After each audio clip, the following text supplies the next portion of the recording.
Bismillahirrahmanirrahim. I don't want to go through the whole 2 times Assalamu alaikum, telling people to raise their voice on the second salam. So hopefully I get a good salam the first time. Assalamu alaikum wa rahmatullahi wa barakatuh. MashaAllah. So we'd like to get the event started. So before starting the event, we would like to ask the Imam of Masjid Salihin to come on the stage and recite a few verses for us, inshallah. So I'd like to invite him to the podium.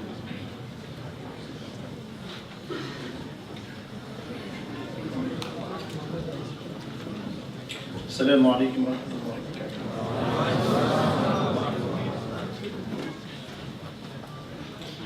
أعوذ بالله من الشيطان الرجيم. بسم الله الرحمن الرحيم. والضحى والليل إذا سجى ما ودعك ربك وما قلى وللآخرة خير لك من الأولى ولسوف يعطيك ربك فترضى ألم يجدك يتيما فآوى ووجدك ضالا فهدى ووجدك عائلا فأغنى فأما اليتيم فلا تقهر وأما السائل فلا تنهر وأما بنعمة ربك فحدث. بسم الله الرحمن الرحيم.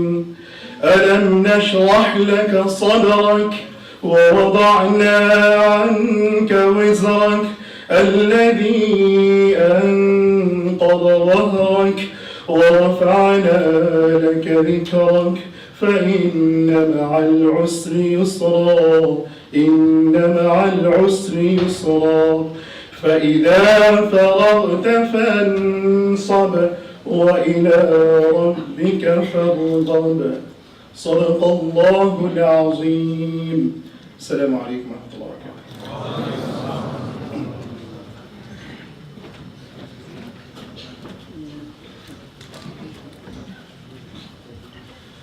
Jazakallah khair for that beautiful recitation.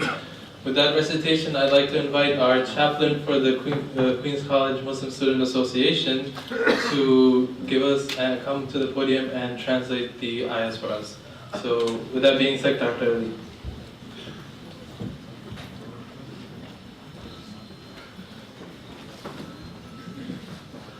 Assalamu alaikum wa rahmatullah. The 93rd chapter of the Quran, Surah Al-Duha.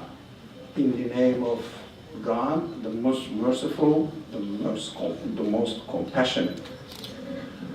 By the morning brightness and by the night, when it covers with darkness, your Lord has not forsaken you, nor has he become displeased.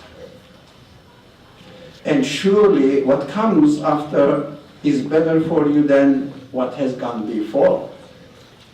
And your Lord is going to give you, and you will be satisfied. Did he not find you an orphan and give you refuge? And he found you lost and guided you, and he found you poor and made you self-sufficient. So, as for the orphan, don't oppress him. And for him who asks, don't repel him. But as for the favor of your Lord, do announce it. And the second chapter, Imam read, was the 94th chapter of the Quran, Inshra, Surah Inshra. In the name of God, the most merciful, the most compassionate. Did we not expand for you your breast, and we removed from you your burden, which had weighed upon your back, and exalted for you your esteem, for indeed with hardship will be ease. Indeed, with hardship will be ease. So when you have finished your duties, then stand up for another, and to your Lord direct your longing. Thank you.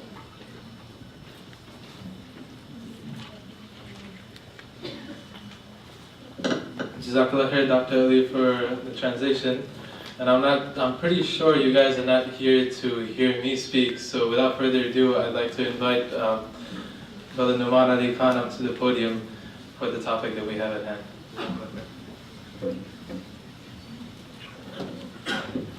Assalamu alaikum wa rahmatullahi wa barakatuh. How's it going, Queen's College? Alhamdulillah. Alhamdulillahi Rabbil Alameen wa salatu wa salam ala ashraf al-anbiya'i wal mursaleen wa ala alihi wa sahbihi ajma'in. ثم أما بعد فأعوذ بالله من الشيطان الرجيم ولا تهنوا ولا تحزنوا وأنتم الأعلون إن كنتم مؤمنين رب اشرح لي صدري ويسر لي أمري واحلل عقدة من لساني يفقهوا قولي آمين يا رب العالمين ثم أما بعد. I'd first like to explain my motivations for doing this program. Alhamdulillah, with the success of the organization that I'm a part of, with the help of so many teachers and helpers, I have an opportunity to travel quite a bit. But actually, over the recent months, I've actually tried to cut down my travel and travel as less as I possibly can because of campus and family obligations. But, Queen's College emailed, and I just got this weird sense of nostalgia, and I can't explain it logically, so I'm here. So I don't really have a justifiable explanation except that I wanted to come here. And actually, when I did come, I was very grateful for having the opportunity to come because as I was mentioning in the khutbah earlier today at Muslim Center, part of our rizq in this world is the people that Allah puts in our life. Friends, teachers, even employers, co-workers, etc. People that you meet in your life that you benefit from, that add to your experience. Even my students, I consider them part of my rizq. Because some students I say, having you was great because it really makes me feel like, now I know why I'm a teacher, because I have students like you, and for the other students I thank them too, because I say at least you taught me sabr. So you learn something from all the students, alhamdulillah. They're rizq for you in one way or the other. So I'm really happy to see familiar faces, alhamdulillah, and hopefully we get some chance to talk afterwards too. Now a little bit about the topic, because the guys at QC actually asked me what the topic should be, and I chose this strange topic on purpose. And that is, the Qur'an's remedy for sadness. And I want to share my reasons for that too before I begin talking to you folks about it. I felt for quite some time that the sacred text, especially the Qur'an, and this is actually occurring with the Sunnah also, for a long, long time, at least the way I was exposed to Islamic literature and Islamic discussions, that there's a very ilmi, like a knowledge-based approach to the literature and to our sacred text, and it's actually in some sense removed from our personal experience. And sometimes people go through things and emotions in their life, challenges in our personal lives. All of us have them. Every one of us has different sets of challenges with friends and family, especially with family. And the average Muslim might even start thinking like the Quran, which is of course dealing with bigger things, is probably not dealing with how I'm feeling. It probably is not the place to go to figure out my emotional issues, my personal issues. The Quran can't be that specific.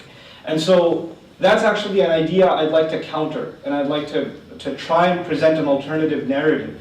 That the Quran, in fact, addresses pretty much every dilemma the human being goes through. Every human being goes through either physical, moral, spiritual, internal, psychological crises. And Allah Azza wa Jalla revealed this book to us and the beautiful sunnah of His Messenger sallallahu alaihi wasallam to actually help us navigate these crises, because He made us with these emotions.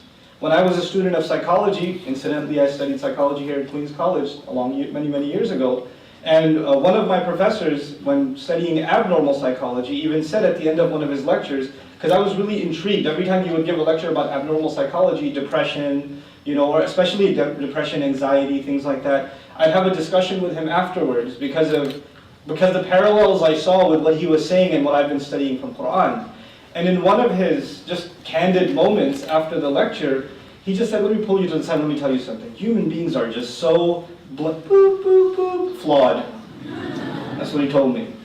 And that's actually a pretty good summary of how Western civilization looks at human personality. Human beings are essentially flawed, right? And let's just try to patch up those flaws with pills or psychotherapy or whatever. One way or another, let's patch up this broken human being, this broken creature that has so many issues and so many problems. Now, you might think, if you look at the world around you or even at your personal life, that yeah, you know what, there seems to be quite a bit of overwhelming evidence that human beings are flawed, that we are broken in many ways, that we have these weird quirks and we can't find the solutions for them. But as a matter of fact, Allah Azza wa Jal, on the contrary, teaches us in the Quran that He created us in the highest, with the most nobility, and in the best possible upright form. And the interesting word, probably all of you know the ayah, لَقَدْ خَلَقْنَا الْإِنسَانَ فِي أَحْسَنِ تَقْوِيمٍ. لَقَدْ خَلَقْنَا الْإِنسَانَ فِي أَحْسَنِ تَقْوِيمٍ. The word taqweem deserves a lot of attention, because it comes from the origin of the word qama, which means to stand. And taqweem is to make something stand and keep it standing. And it's actually used in when building structures. It's used when you put structures together that aren't supposed to fall apart. So if your kids are playing with blocks, that's not taqweem. Why? Because you can just knock it over. Chances are they themselves will knock it over, but that's not taqweem. But a built structure that's not going anywhere is built with taqweem. And taqweem, because it's muta'addi, no linguistics lesson here, just really quick. Taqweem, what that does in the Arabic language is Allah Azza wa Jalla is taking credit for making us upright, for building us in a firm way. That the human being is actually built on very firm foundation, and Allah takes pride in that in the Quran. He takes pride in that. Before He even makes that statement, He swears, He takes several oaths. وَالتِّينِ وَالزَّيْتُونِ وَطُورِ سِينِينَ وَهَذَا الْبَلَدِ الْأَمِينَ Then لَقَدْ خَلَقْنَا الْإِنسَانَ فِي أَحْسَنِ تَقْوِيمٍ. And in that ayah also, خَلَقْنَا, you see the nahnu, we created the human being.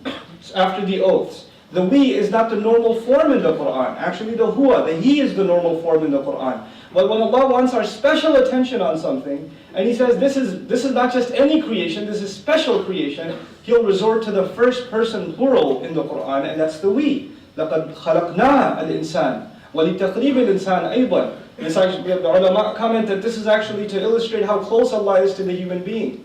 That when He mentions His creation of the human being, He uses the first person. Anybody even with a little bit of rudimentary knowledge of language knows that the third person is far away, and the first person is obviously close. So when Allah uses the first person when talking about our creation, He's actually from the very beginning, from the act of creation, expressing His closeness to us. And so, that's actually not the topic of my lecture, but I wanted to use that as an introduction, that in our worldview, in the Islamic worldview of dealing with, what they call is mental illness, right? That's what they call it nowadays. But we don't call it an illness.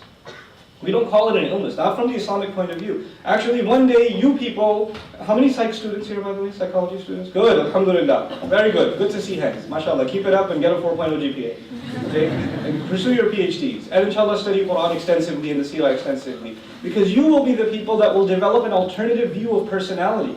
When you take personality theory courses and they study behavioral and all these different neurosciences and all of this stuff to figure out what human personality is, the Quran has its own very dynamic picture of what the personality is and what will heal this human being and keep this building from falling apart.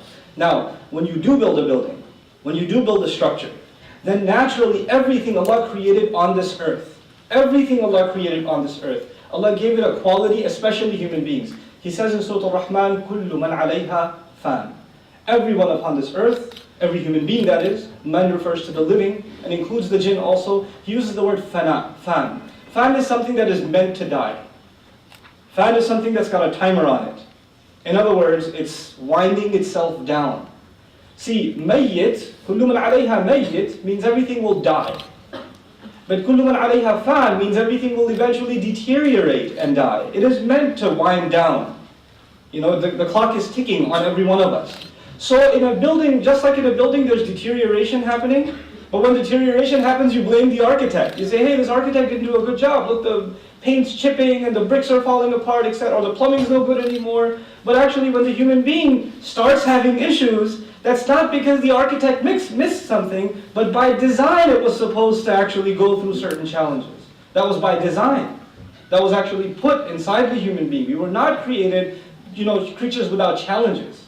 But those challenges, we should not call them flaws. They're actually tests that Allah put inside of us. Emotional ones, physical ones. Those are tests that all of us have to go through.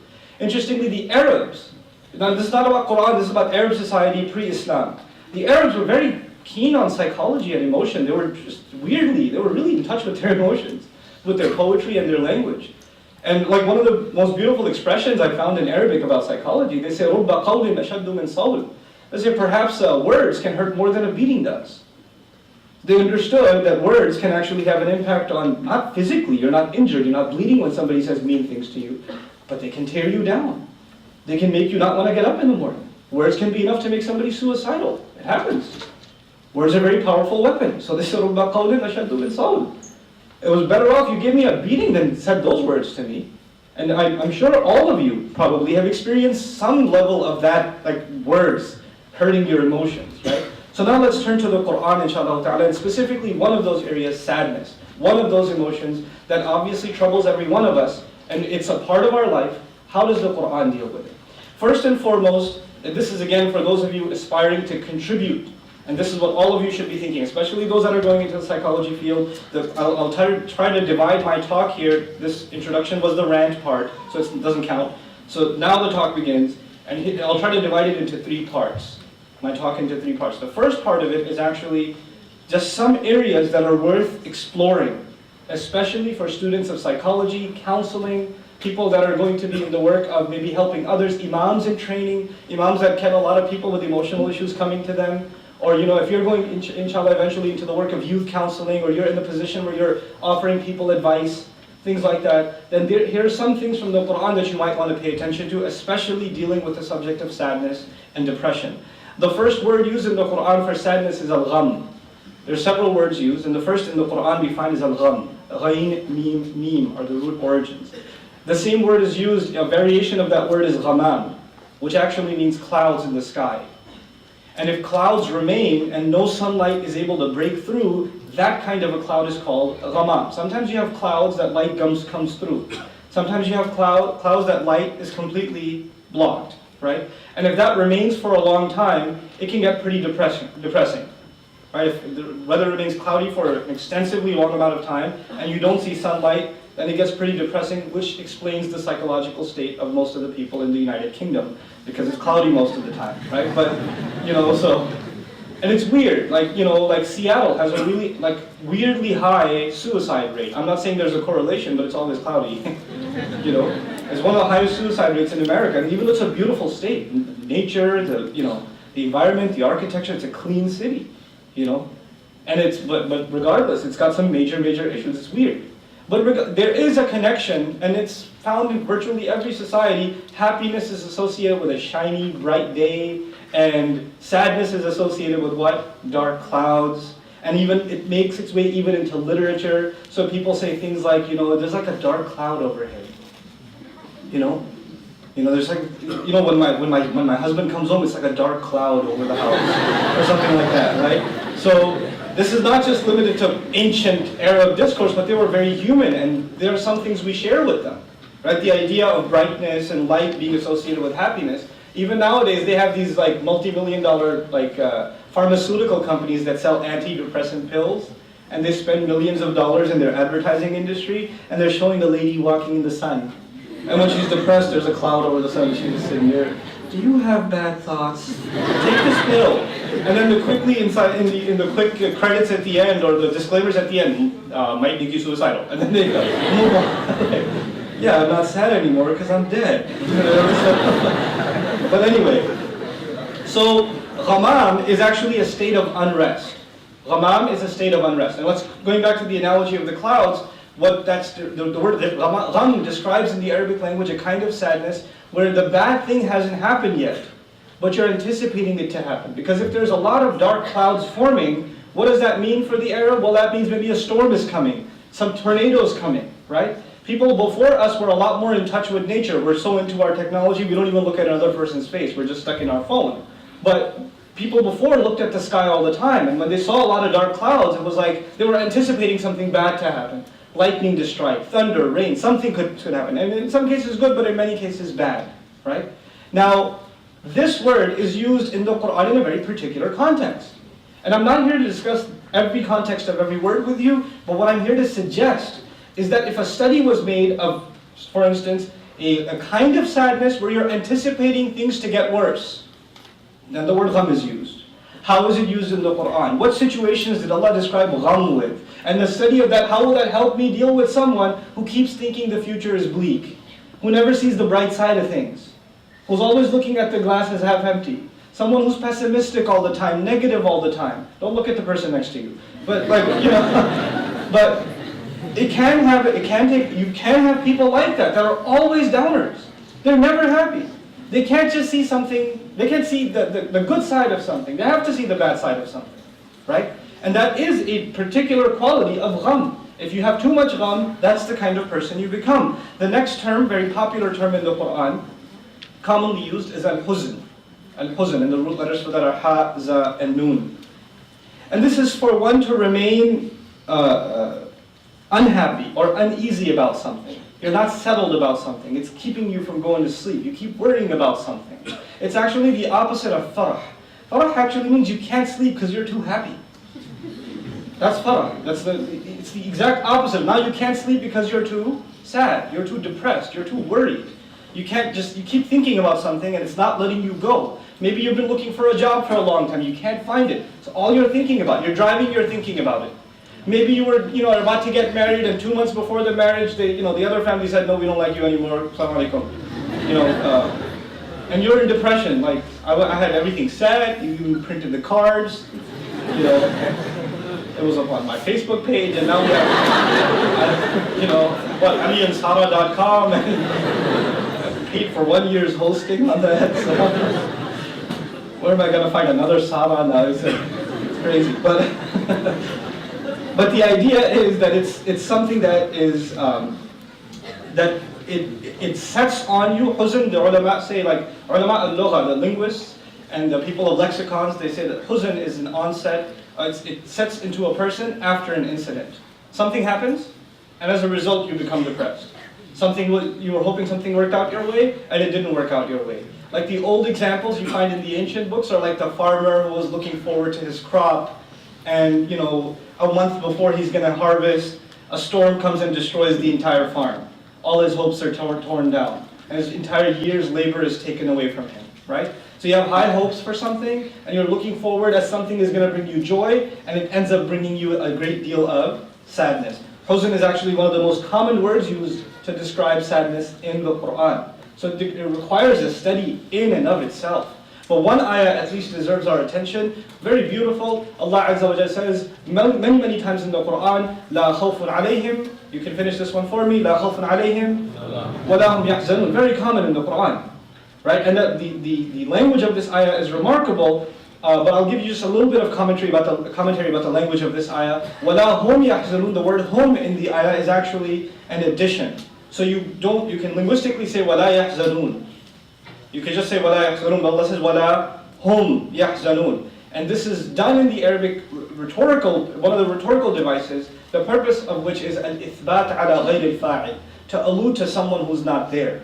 In other words, Allah is saying, they will have no grief, they will have no fears on them, Judgment Day. Believers will have no fears on them, and it won't be they that are in a state of sadness. It's not them that are going to be in a state of sadness. What does that seem to indicate? If it's not them that are in a state of sadness, that means somebody else is going to be. The hum there actually indicates somebody else in between parentheses. That's the beauty of the Arabic language. What we're learning from that is you will have states of sadness in life, in this world. Huzn will be there. But a perpetual state of sadness is actually not for you. And whatever huzn you're going through is nothing compared to the huzn of that day. Whatever grief you're going through, whatever suffering or emotional trauma you're going through, and I'm not minimizing it in any way, but what Allah is saying is the huzn of that day is the actual huzn. It's the actual huzn. And it's not like if you feel sad, you must not have good iman. That's not true either. We'll talk about that a little. That'll be my second part. Is it true that if we really had iman, we would never be sad? No, absolutely not. That's not true at all. Prophets experienced a great deal of sadness. Righteous people experienced a great deal of sadness. The Quran is full of stories in which one of the central themes is sadness itself. Sadness is a part of life. It's a reality of life. The Quran is not there to eliminate sadness. The Quran is there to help us navigate it. Because it is one of the tests of life. Just like happiness is one of the tests of life. Just like anger is one of the tests of life. It's not like you can eliminate anger. You can't. These are emotions that were programmed inside of us. It's like saying, like you're eliminating one of the things that is inside you, like a limb. These are the unseen limbs of our being, right? These emotions that we have. Quran teaches us to navigate them in a healthy way. We'll talk about that in my second section. So what was the first word, just to see how bad the attention span is out here? What was the second one? Huzn. The third word is al-bath. Bath, ba, tha, tha. This is the one that a lot of people have, by the way, in the contemporary sense. Al-bath is a kind of sadness that is deeply penetrated. It's inside a person, and it starts impacting everything that they do. And they're not able to verbalize it.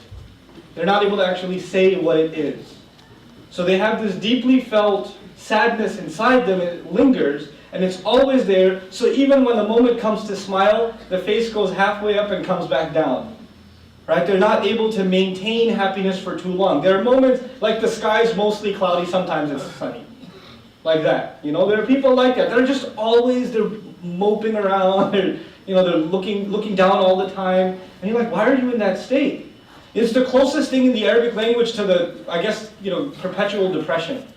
People that are in a state of depression. That's called bath. Bath. Now, because depression is such a huge problem in the world today, and the Muslim Ummah is no exception. It's a huge problem in the world. This study becomes actually critical for Muslims. Studying how is bath alleviated in the Quran? What did Allah teach us? How do we deal with this form of sadness? So there's sadness from a traumatic incident. There's sadness of, oh, the future looks bleak. There's the sadness that's deep inside and you're not able to get it out. It's like this sickness or this sinus or this like allergy that you just can't get rid of. It's always there. You're always negative. That's bath. And by the way, if you're feeling you're the only one who has this, as a matter of fact, the word bath occurs in the Quran in one of the du'as that a prophet of Allah experienced continuous bath and huzn. إِنَّمَا أَشْكُو بَثِّي وَحُزْنِي إِلَى اللَّهِ. I complain about my bath. I'm not translating now. I'm complaining about, Allah says, this prophet says, I'm complaining about my bath and my huzn to Allah. To Allah. What does the Zua teach us? You can even complain to Allah. Just what that ayah teaches us, I don't complain to anybody else. I talk about my suffering and my pain, and what does the complaining mean? Complaining doesn't mean, Ya Allah, come on. I'm so depressed. Help me out here. No. You know when you go to the doctor and complain? You don't slap the doctor and say, hey bro, you don't talk about it. Why'd you make me have allergies? You go and complain to the doctor because the complaint is actually a form of you getting his sympathy and his healing, his prescription. Just like a child complains to the mother when they're sick. Real complaint or fake complaint. My kids, there's flu going around all over the country. Like 3 of my kids had the flu the last month. So 3 girls go to school in the morning, 2 of them are sick. One of them has someone gets, oh, my stomach hurts, my stomach hurts. The other one's just fine a second ago and she goes, actually, I'm going to join the my stomach hurts? Not a good actor. You have to, did I train her? I was like, you have to hold your stomach, you have to crunch a little bit, you shouldn't have made eye contact, because now you're checking for validation, it's not genuine. If you're going to act, then, come on, just like put a little work into this. And it could have been a lot better. You could have sold this to your mother so much better. I don't tell her that in front of her mother, but on the side, look, you need to work on your, my stomach hurts. You have to be a little more genuine. But the idea is, when a child is complaining to the mother, my stomach hurts, the child is not saying, you caused my stomach ache. The child is saying, who else am I going to whine to? And when do you whine? You whine when you're with the beloved. You don't whine in front of anybody else. You whine in front of the beloved. In fact, the people that you have a stiff relationship with, when they come and ask you, how's it going? You say, alhamdulillah, everything's good. It's okay. No, I'm okay, I'm okay. Why? Because they're not close to you. But when you go home to your mother, you know, they say even الرجل في بيت أمه صبيان, they say that in Arabic. They say a man in the house of his mom turns into a baby. Big guy, goes to visit his mother, goes inside the house and meet like, you turn into somebody else. You're gonna turn into mush. Doesn't matter if you're 40 years old. When you're with your mom, it just comes out. That's what the ayah is teaching us actually. That the prophetic prayer is when that kind of sadness, you just don't feel like anybody will understand. Nobody will hear what you have to say. Nobody can relate to what your problem is. And at that, the only one you go, the one you can turn to that understands you totally, that's إِنَّمَا أَشْكُو بَثِّي وَحُزْنِي إِلَى اللَّهِ. That's for the person who feels like I have nobody to talk to. That dua was given. It's such a beautiful gift in the Quran. So we've got 3 words so far, gham, huzn, and bath. Then there's the word wail. Wail. And wail is used to express when someone feels like they're cursed. Like they just have bad luck. And this is used for oneself and others also. When you curse somebody in Arabic, don't do it, but I'm saying, when a person curses someone in Arabic and wishes the worst upon them, they say waylak. Waylak. Okay? And wayli is also, ya wayli is also used. Ya wayli means, or ya waylata. Ya waylata and waylati. There's several variations of it. Those variations mean I feel like I am damned, I'm cursed. That everything I do turns to poison. Nothing I do works out. You don't have any confidence left in anything coming, bearing its fruits. You don't feel like anything you do will change the situation. You become hopeless. And you're utterly hopeless, and at that point you feel like there is no good fortune coming my way. There is no hadh. There's no hadh means good fortune. It's not coming my way, and that's when you feel wail. Wail is also used for shock, but it's also used for that kind of sentiment. That I'm suffering from wail, I'm cursed, I'm damned. And this is one of the worst words of the Arabic language. It's actually one of the words describing a place in hellfire. Which is interesting, right? Because Allah is describing hellfire with something that's also used to describe psychological torture. Right? He's describing hellfire with a word that's actually not physically painful, but it's actually emotionally painful. And it makes you understand when you're sitting in a psychology class and Psych 101, your professor says, sometimes psychological pain is more painful than physical pain. And you're like, really? I don't know. I'd rather feel sad than get my arm chopped off. You have an experience. You possibly wail and thank Allah for it. Then you understand the age-old saying that I was referring to, رُبَّ قَوْلٍ أَشَدُّ مِنْ صَوْتٍ. So wail is a very deep level of sadness, and it's when a person feels like they're cursed and there's no good coming in their way. A modern manifestation of that I've personally seen through emails that I just simply can't answer because emails are not a way to give people psychological advice. It's dangerous actually. You don't even know who's messing with you on the other side of that screen.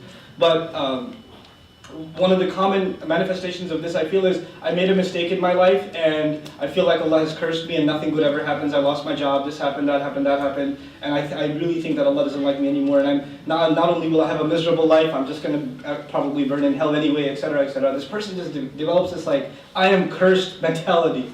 Even if they don't say the word cursed, everything they say sounds like they are convinced that they are somehow cursed, And that's a very, very, very powerful and very dangerous state for us to be in. May Allah protect us from it.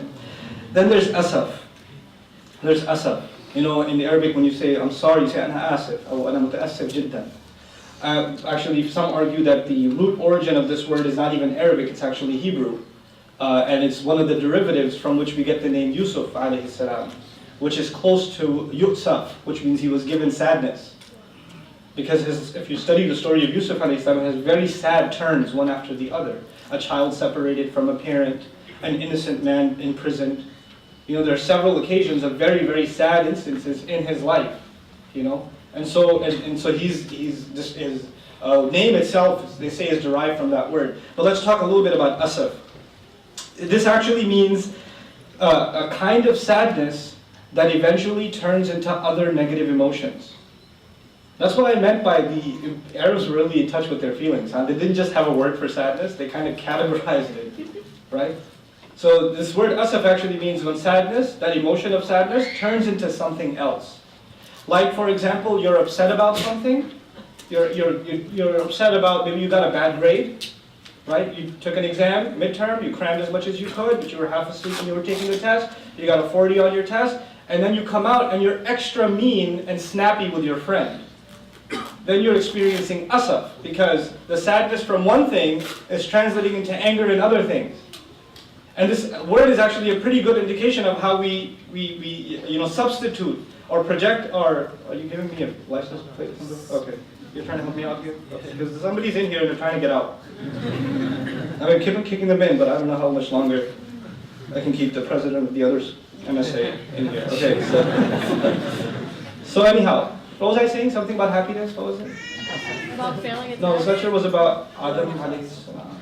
And then you take the anger from one thing and you What was the put it word? into sadness. Asaf. Very good. Very good. Asaf. Asaf is the sadness where you displace your emotions into something else. Usually anger. Usually comes out in the form of anger. So I'm on the phone and I'm driving home, hands-free, and I'm on the phone, I'm driving home, and somebody calls and says, you know the contract we agreed to and the payment you said, we accepted the payment, but we're not sending you the goods. And I'm upset. I'm upset. And when I get home, first kid that runs and tackles me, I say, where's your homework? I just displaced my upset from outside, from the car, to the home. This is asaf. Asaf. And actually, interestingly enough, this is the word used when Musa alayhi salam came down from speaking to Allah and his people were worshipping the calf. And he spoke with who? Who did he have a yelling at? Harun alayhi salam. Allah says when he came ghadbana, he came angry, asafan. Asafan. Which means he was going to take that anger and what? Displace it. And what do you find in the story? He grabs his brother's head. He grabs it. It turned that anger or that sadness actually got displaced to something else. And that's a phenomenon Quran deals with. Then of course the final one is al-asha. Asha, the root letters for that are hamza, sin, and alif. Or ya, you can say it's a ya. And this is regret really. Regret or sadness over an opportunity that was lost. Or an opportunity that was, I could have done that. Oh, I didn't do it.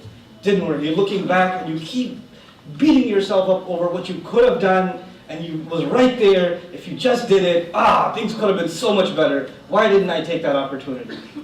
A lot of times, people, when they email me, especially with the subject heading being sadness or depression or something, usually has to do with relationships.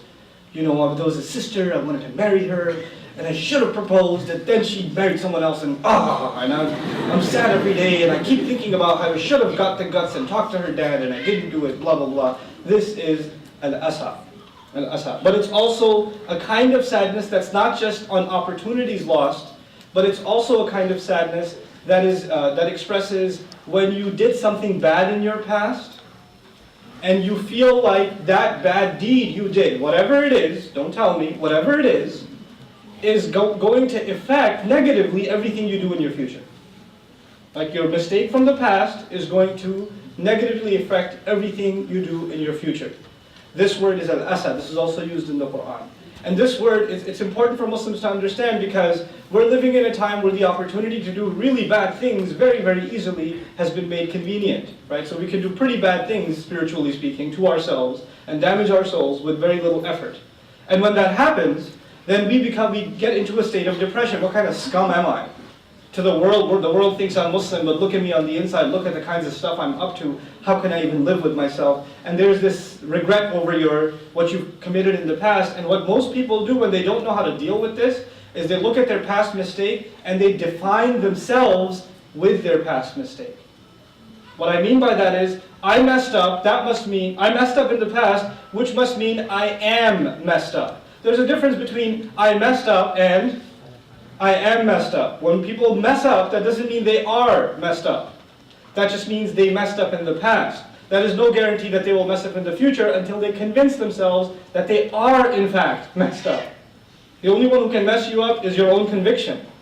Allah Azza wa Jal built you with taqweem. You could get hit, that building could get hit, it could get rattled, but you can fix the damage and maintain the building. Or you could say, let it get hit some more until the building collapses. Then don't blame the architect.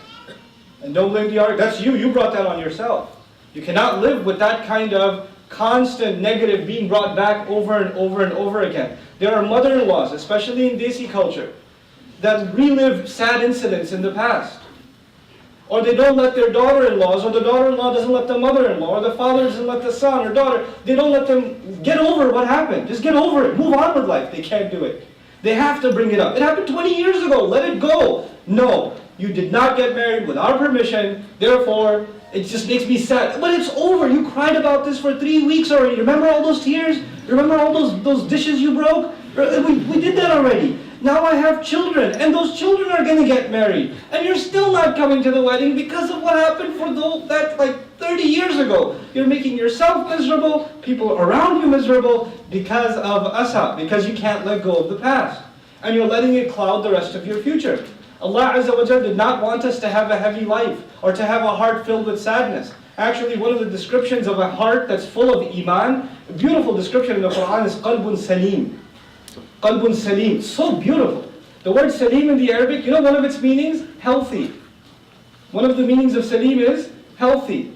Allah wants the believer that comes to Allah on Judgment Day successfully. Allah says, إِلَّا مَنْ أَتَى اللَّهَ بِقَلْبٍ سَلِيمٍ, except for the one who comes to Allah with a healthy heart, a sound heart, a heart that is free from damage, meaning emotionally you're sound, not just in terms of your iman, but these emotions have an effect on our iman.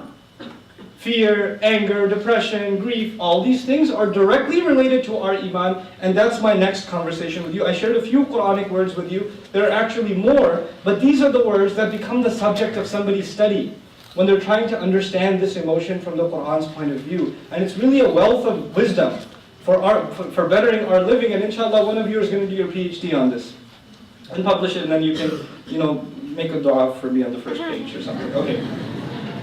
Alright, so now, this is my second section. I think I'm organized. But the second section is different cases in the Quran where Allah describes, in fact, that sadness is a reality. And therefore you're not any less of a person for experiencing sadness. Iman, having good iman, having strong faith does not mean you're guaranteed happiness.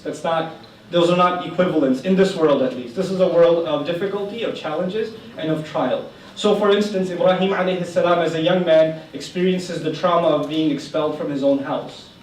That's traumatic, being kicked out of your home by your father, right? And being, having to leave your entire village, the entire family. And then you have Yusuf alayhi salam who's being betrayed by his own older brothers. What's a little kid do? He wants to be like his older brothers. He wants to play with his older brothers.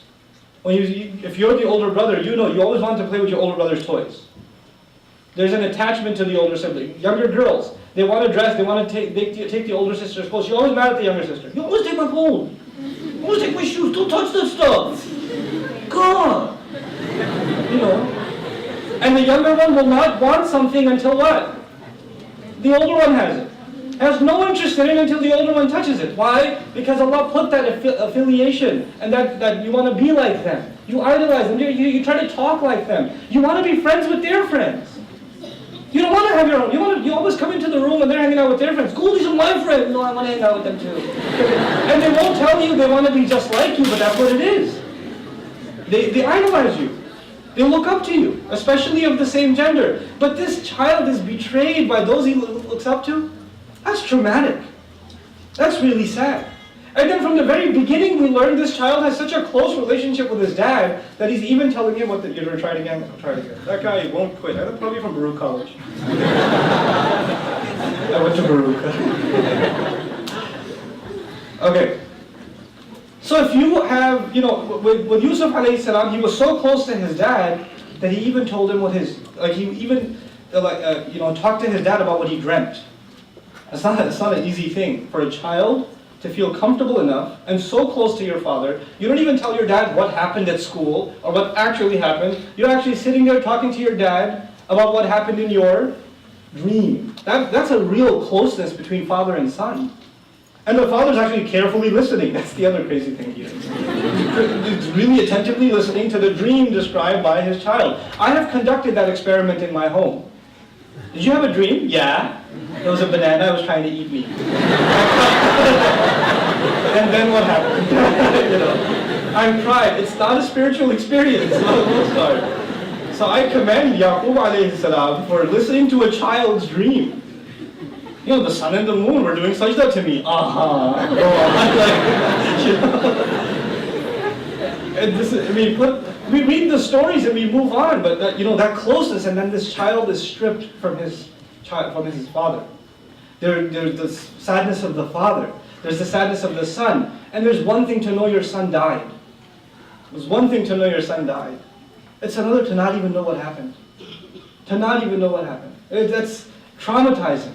That's traumatizing. I can tell you, I have felt sadness in my life that I have never experienced in my life until after becoming a parent. When your child is sick, and when your child is shivering from a fever, and they're helpless, and you can do nothing about that except call Allah, and this child is holding on to you, and they're shivering like this, and they want to take a food, and they hold the food in their hand, they don't even have the strength to keep their hands stable, it will tear your heart from the inside. It'll tear you up from the inside. You cannot experience that kind of sadness. But that's a result of love. Love will bring about a lot of sadness. It comes with the territory. Okay? Because we care about the ones we love, and when they suffer, we suffer equally, if not more. Sometimes even more. So this is, in the case of Yusuf alayhi salam and his brothers, Musa alayhi salam and his nation.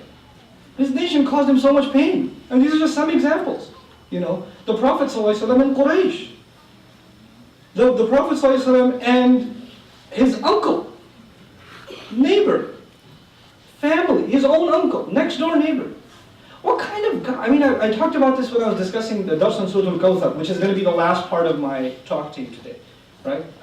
What kind of a guy, uncle, not distant, but uncle, celebrates when his next door neighbor, who's his nephew, just lost a baby. The baby just died in the house of Muhammad sallallahu alayhi wasallam. And Abu Lahab goes out celebrating, making noise that Muhammad will not have a son. His name will not carry on. Hooray! And they didn't have roofs on the houses back then, so it's like you're in the backyard, and your neighbor's just got a backyard, and he comes out and he screams. Can you hear it? Yeah. That's gotta hurt. Your own uncle celebrating the death of your child. That's what the Prophet felt, sallallahu alaihi wasallam. Any human being, even enemies put their weapons down when they hear the general on the other side just lost a baby. They're like, look, you're my enemy, I want to cut your throat, but I'm going to give you a day to grieve, because I feel that pain. I'm going to let you, this is an honor among enemies even. He didn't even have that. That's the kind of sadness. And you know why that story is important? Because it's teaching us sometimes the most painful blows and the most traumatic sadness you will experience in your life will be from family. There will not be some stranger that will cause you sadness. It will be people that are closest to you, because they have such close access to your heart. So when they can mess up, they can really mess you up. Parents can mess you up. Children can mess you up. Husband and wife can mess you up. Uncles can mess you up. Cousins can mess you up. Those people that we love the most can also hurt us the most. And that's something that's not unique to you. The Prophet himself, sallallahu alaihi wasallam, experienced these things in the most horrendous way. And there's a reason Allah put that stuff in the Quran for us. Because we don't feel like we're the only ones dealing with this stuff. We're not. This has been dealt with before. These situations have occurred before. Then, Adam alayhi salam and his sadness. His sadness with Allah. Has Allah forgiven me or not? I was in Jannah just a couple of minutes ago, and now I'm where? On the earth. Kind of wandering around, figuring out what to do. Last thing I know, Allah was not happy with me. I did something I shouldn't have done. Are people in that position ever? That they did something they shouldn't have done, and then life takes a bad turn, and they start thinking, maybe I've done something wrong? That's a study of Adam alayhi salam's situation. He was in that situation. How do I know if Allah has forgiven me or not? And Allah gave him a gift. People come and ask, how do you know if Allah has forgiven you? How did Adam know if Allah has forgiven him? He didn't. Then Allah gave him a gift. Allah gave Adam alayhi salam a gift. Allah says, Allah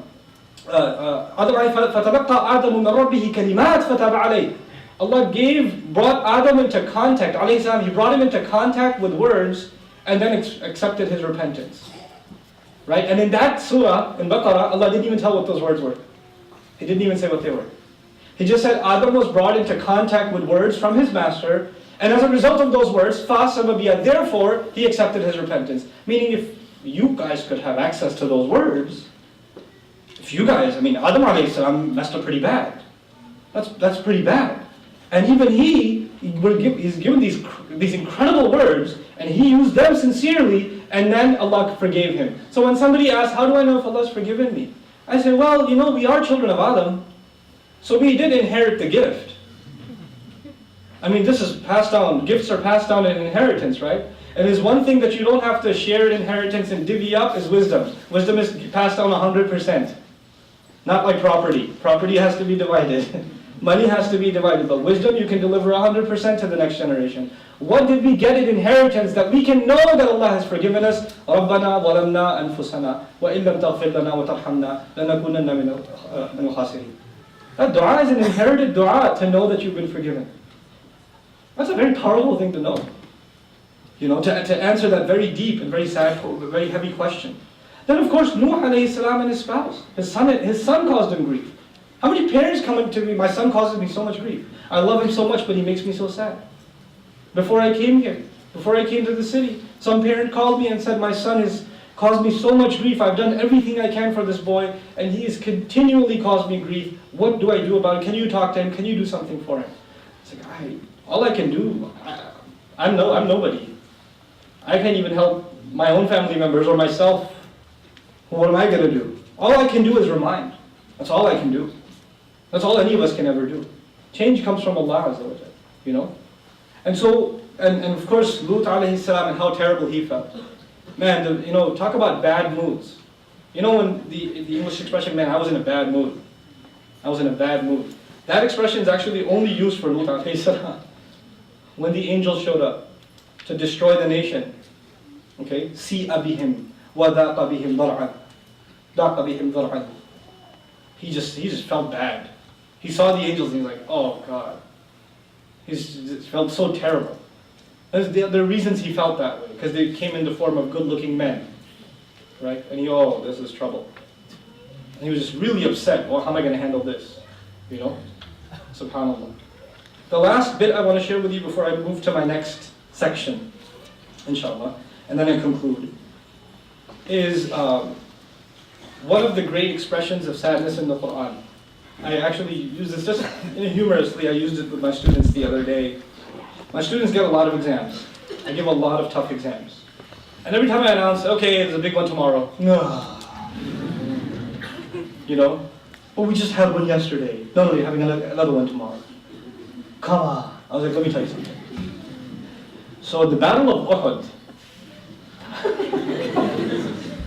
Here you go. He's going to religiously justify the exam again. But in the Battle of Uhud, the Muslims suffered tremendously. There was the sadness of the lack of discipline. There was the sadness of the loss of strategic, very important Muslim leaders, 70 of them. There was the sadness of the rumor spreading that the Prophet's been killed.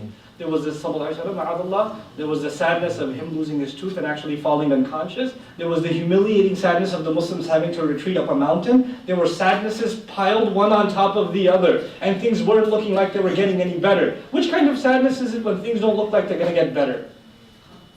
Which one is, this was your test. And you have, unfortunately, come on, give me. Brothers, things aren't going to get better.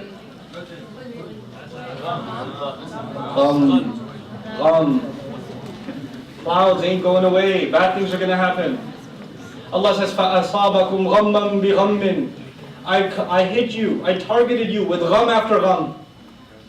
I targeted you with gham upon gham upon gham upon gham upon gham. Why? لِكَيْ لَا تَأْسَوْا عَلَى مَا فَاتَكُمْ. So you stop worrying so much. So you stop worrying about what you lose. You stop becoming sad. That's so. The other word for sadness is used now. Right? So to look back and regret. Oh man, this bad thing happens, which means the next bad thing will happen, which means there's a domino effect. Allah says, I gave you so much calamity so you'll learn. So you will learn not to think that the next thing is going to be bad also. Why? Because, this is how I explain it. When somebody has one problem, they're depressed. When they have two problems, they're even more depressed. When they have 200 problems, they just go, It's all good, bro. It's all good, homie. Once you get that many problems, ain't no problem. Whatever. Allah says, I hit you with so many problems, so you stop worrying about your problems. So you realize you're not in control. Allah is. And just chill out. Stop trying to control everything. SubhanAllah. So this is one of the last things I wanted to share with you. Now my final section of this discussion. And that is, I mean personally, even though there's more elaborate descriptions and divisions made by scholars, classical scholars, of sadness, I would like to describe or divide, generally speaking, the emotion of sadness into three categories. There's sadness that you brought upon yourself as a result of something you've done. It's your fault, and you know that. That's sadness you brought upon yourself. Then there's sadness brought upon you by others. Something they said, something they did, something somehow they had an effect on you, and that brought sadness upon you. And the third circumstance of sadness is a sadness that's a result of a circumstance. You can't even blame a person. It could be something like a car accident. It could be like an earthquake. It could be anything. It could be a sickness. It could be whatever. And these kinds of, so there are these three circumstances. In the first circumstance, what was it again? What was the first circumstance? Something you've done yourself. And you're depressed about something you did. A lot of people have that. My recommendation is for you to carefully study the dua made by Musa alayhi salam. And you'll notice, as I talk, you'll notice that I keep trying to illustrate to you, the subject of my talk was the Qur'an's remedy for sadness. There's not one, there are thousands of remedies in the Qur'an for sadness, but I keep alluding to the fact that every time I get close to talking about a solution, what comes up? Dua. Every time I start talking about a solution, what comes up again? Dua comes up. Adam alayhi salam was sad, what did Allah give him? Allah gave him a dua.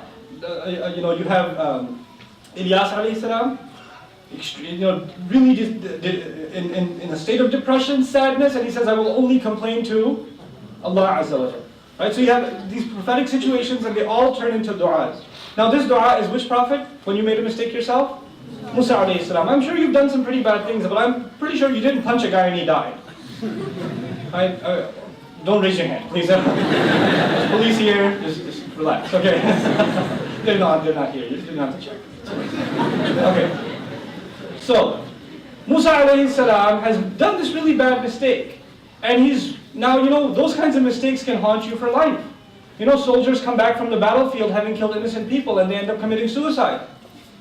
Really, they're broken psychologically because of the atrocities they have committed. They relive those moments over and over again. When you've done something wrong, you are one of the victims. You're not just the criminal, Allah makes you suffer internally for that.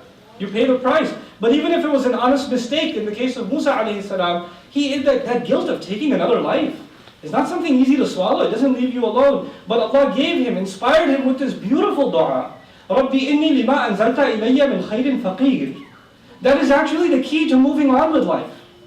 If you've made a mistake and you don't know how to move on with life, learn from the dua of Musa alayhi salam. Master, no doubt about it, me, whatever good you send my way, I am desperately in need. My back is broken, I am not capable. Whatever good you send my way, I can use it. Let me explain what we mean by good here. Good means two things. Ya Allah, give me good opportunities in life. Ya Allah, don't let the mistake I made make the rest of my life a bad experience. Don't give me sadness after sadness after sadness. Give me positive experiences and good opportunities in life. By the way, right after that dua, Musa alayhi salam got a job in the next ayah. Right, he made that dua, next ayah he got hired. And married. One ayah. It's pretty awesome. And that next ayah starts with a fa, which means therefore. Therefore, the girl came, called him to the dad, he told the story, she said, I'd like to, let's hire him, and the whole thing worked out. But all as a result of his dua. What we're learning that because that little fa in the ayah in Surah Al-Qasas is that du'as can have a serious impact on the rest of your life. Where am I going to find a job? I'm homeless, I'm a fugitive from the law, I ran away from Egypt, I don't even know my way around here, I'm just sitting by a puddle of water. I don't even, my shoes are torn up, my clothes are beat up, I'm sitting under a tree, I don't even know if this tree belongs to someone that kicks me out of here. Next thing, Ya Allah, send some good my way, boom, got a job, married a girl, moved in, 8-year visa, set. Everything, set. 8 hijaz, really, study the ayat, you got an 8-year visa to live in Madian. Housing, everything paid, covered. It was sweet. And what a job interview. It was a side note, but what a job interview. He goes to the girl's father and he says, I killed someone, I run away from there, I'm homeless right now. And 2 minutes later he's saying, you should marry my daughter and you should live here. That just proves Allah makes things happen. You don't make the rishta happen. Right? But anyhow, so that's for you. The other meaning of khayr, that's one meaning of khayr, bring good things in my life. But the other meaning of khayr that's more relevant to our conversation here, if you have made a mistake in your past, if you've made a major mistake in your past, then the only way to move on is to become desperate to do good deeds. He's asking Allah, Master, whatever opportunity you give me to do good, I will jump on it. I am bankrupt. Like someone bankrupt jumping towards a coin, I will jump towards a good deed. Helping someone, doing something good. Master, just give me the chance, I will do it. I have hurt another human being, I will spend the rest of my life helping human beings. This dua he made right after he helped a couple of girls get some food or some water for their animals. Then he sat down and said, Ya Allah, any other voluntary deed, hook me up. If you need me to volunteer for anything else, I'm available. Because I know what I've done in my past, and I know the only way I will know that you have blessed me in my life is if you give me opportunity to do good deeds. If you've done messed up things in the past, the way you compensate for that is you go out of your way to do what? Good things. And the lesson in Surah Al-Qasas is, the number one kind of good thing is not make more salah or make more dua. That's standard anyway. You have to do that anyway. Help people. Do good things for people. Mend relations. Visit the sick. Take care of your parents. Visit your grandparents. Talk to the cousin that you hate. Send them a gift. That stuff. That's what because he did good for these girls. He didn't go and do ibadah and then say, Ya Allah, forgive me. Actually, he just helped these girls and saw that helping them is actually my healing, me moving on with life. That's how he saw it, alayhi salam. Okay? So that's when you make a personal mistake. Now I told you there are three kinds of sadness that I divided. There was sadness brought on you by yourself. There was sadness from what? Sadness brought upon you by other people. In the case, one of the great examples, Musa alayhi salam is such a hero in the Quran, really. I mean, I even made friends with a rabbi because I'm so in love with Musa alayhi salam. Really, I have a rabbi friend in Dallas.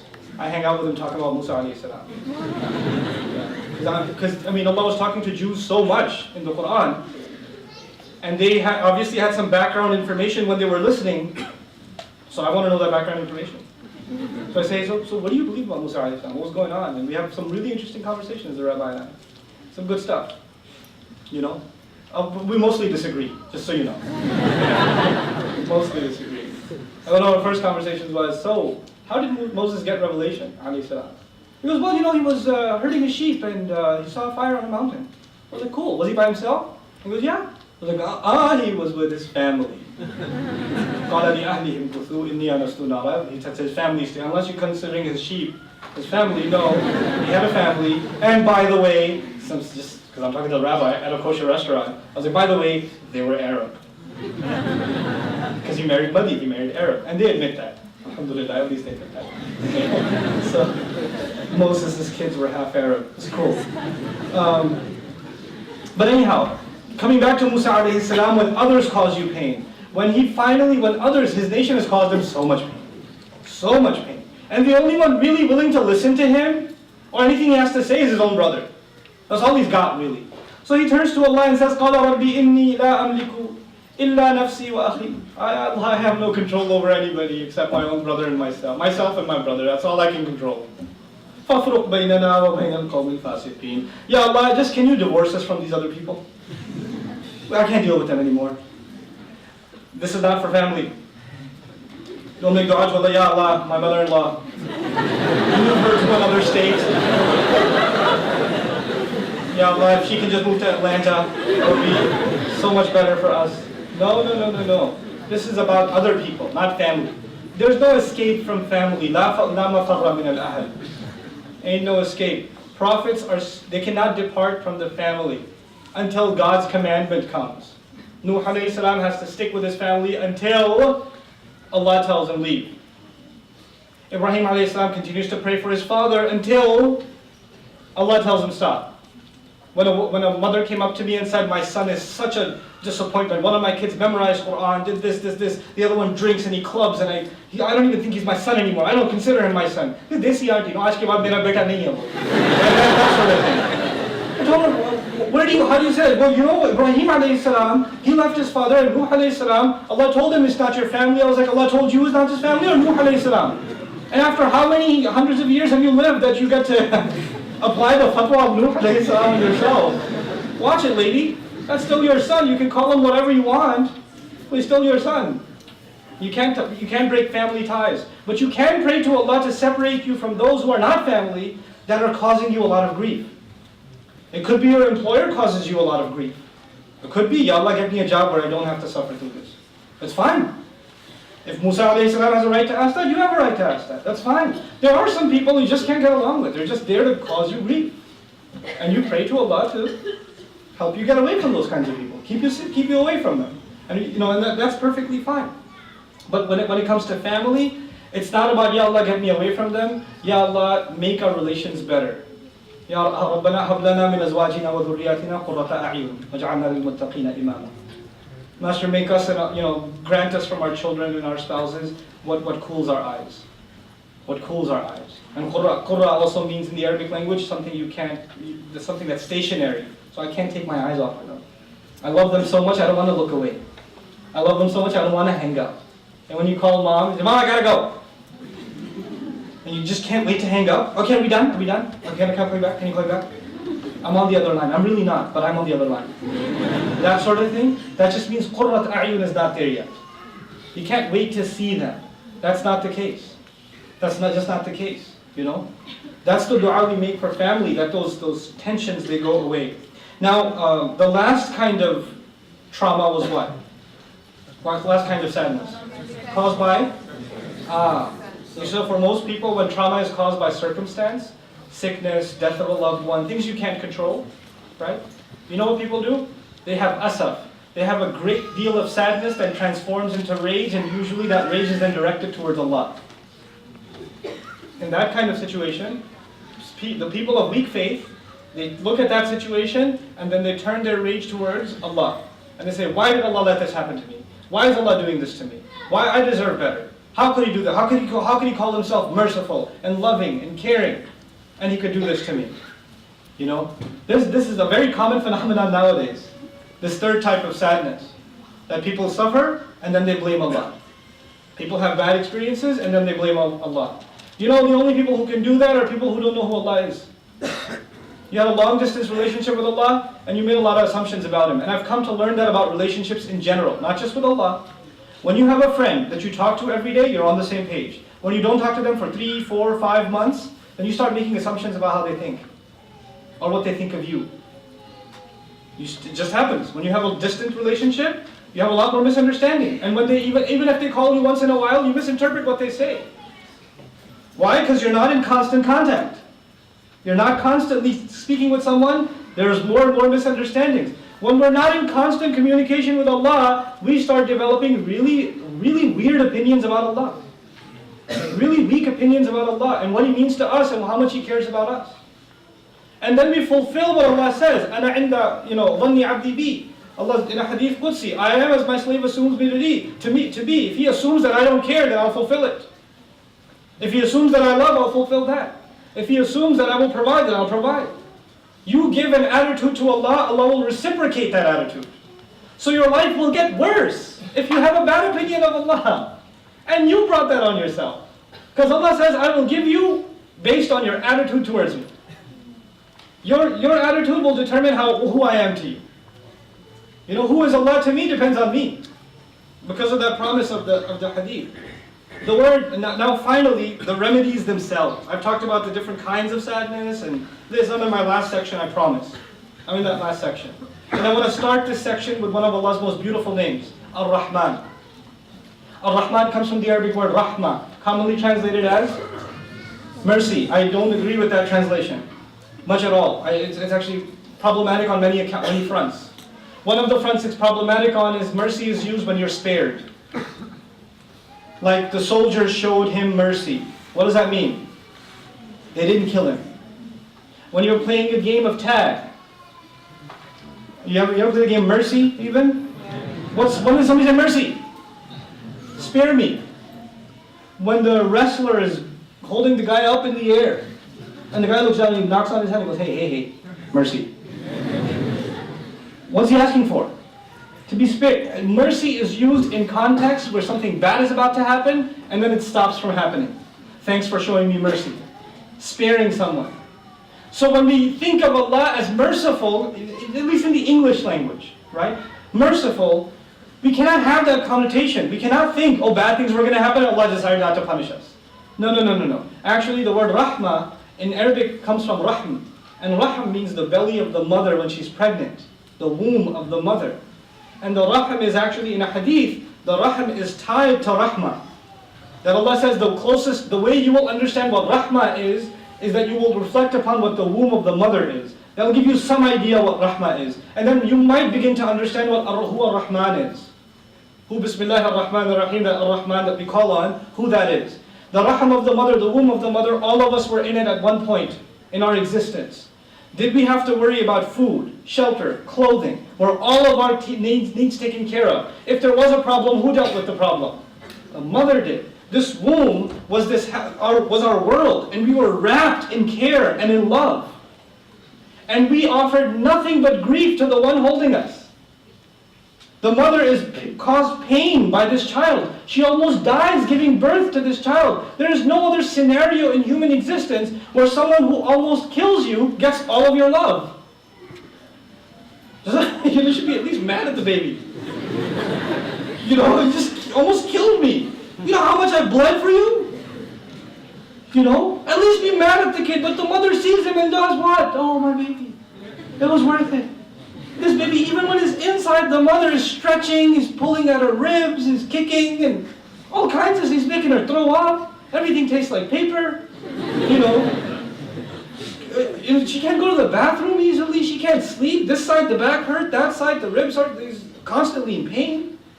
And yet, all she has for the child is love.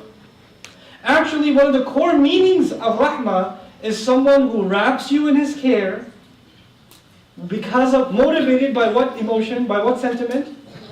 Someone who surrounds you in their care because of love. And no one does that more than Allah. He surrounds us in His care out of His love. That's Ar-Rahman. Now, if you knew who that is, then you wouldn't be talking about Allah a certain way. You wouldn't be talking about Allah. That's because you cannot compare creation to Allah. What your mother did for you in your belly cannot even be compared to what Allah is doing for you all the time. You can't even compare the two. That's who Allah is to us. Ar-Rahman. So that's the first remedy in the Quran, the names of Allah, and of them Ar-Rahman. The one we invoke all the time, the one we call on all the time. The second example that I want to share with you, wallahi, this is one of the most powerful examples of dealing with this subject in the entire Quran. Musa alayhi salam helped his people escape Egypt. You know that, right? How are you guys doing on attention span? You guys okay? You guys alright? Okay. Alright. If you're not doing okay, just continue sleeping, that's fine. Alright. So, Musa alayhi salam just helped, by Allah's permission, his nation escape Egypt. These people have been in slavery for quite some time. Slavery, a happy time or a sad time? Sad time. What adds to that sadness is that the people that are walking across the body of water have living memory of babies being slaughtered in front of their eyes, their own.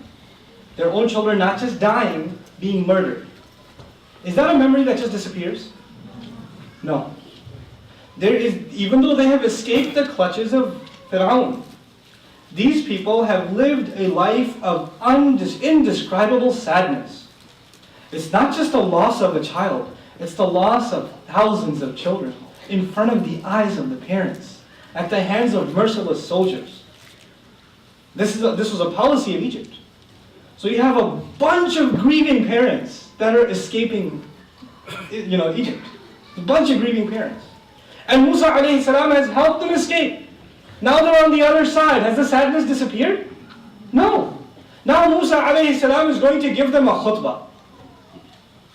Now you would think in this khutbah he's going to tell them to be patient. Because when someone is sad, what do we usually tell them? Be patient. Nobody ever tells you how. Everybody says be patient. Patience is a goal. There's no how to patience. You get there.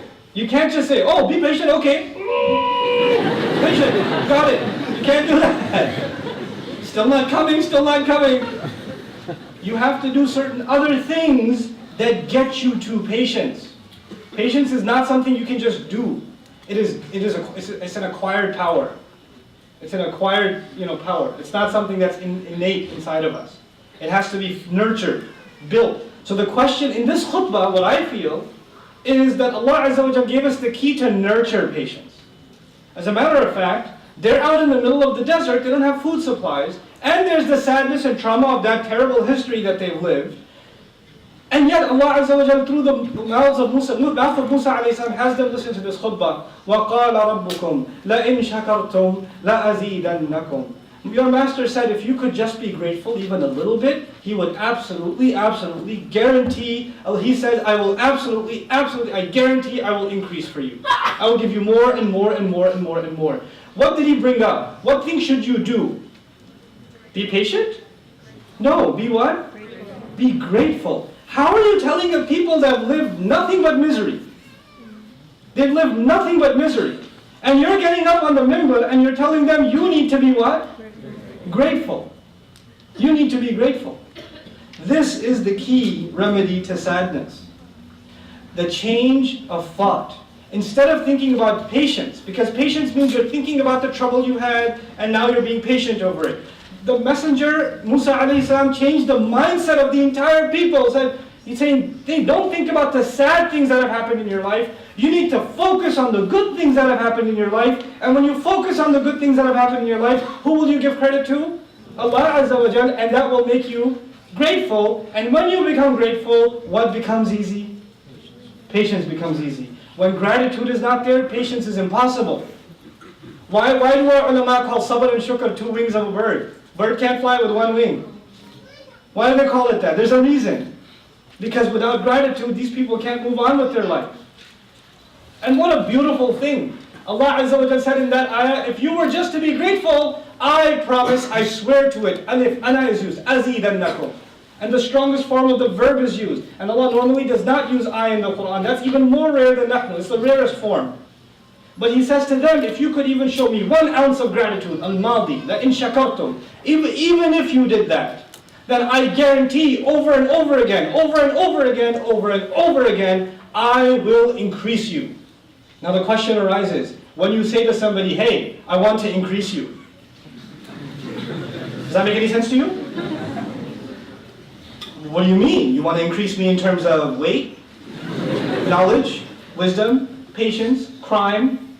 What do you want to increase me in? Money? I'm interested in that one. Allah Azza wa Jalla says in the ayah, through this khutbah of Musa alayhi salam, Allah says, if you were only to be grateful, even the least bit, I will absolutely increase all of you. The question he didn't answer is, in what? زاد يزيد هذا الفعل يحتاج إلى تمييز. This verb needs a distinction. Like we say, ربي زدني what? علما, not وزنا. Allah increase me in weight. No. علما, knowledge. Increase me in knowledge. In this ayah, Allah promises, I will increase you. He doesn't say in what. He doesn't say in what. You know why? Because every one of you needs increase in some other thing.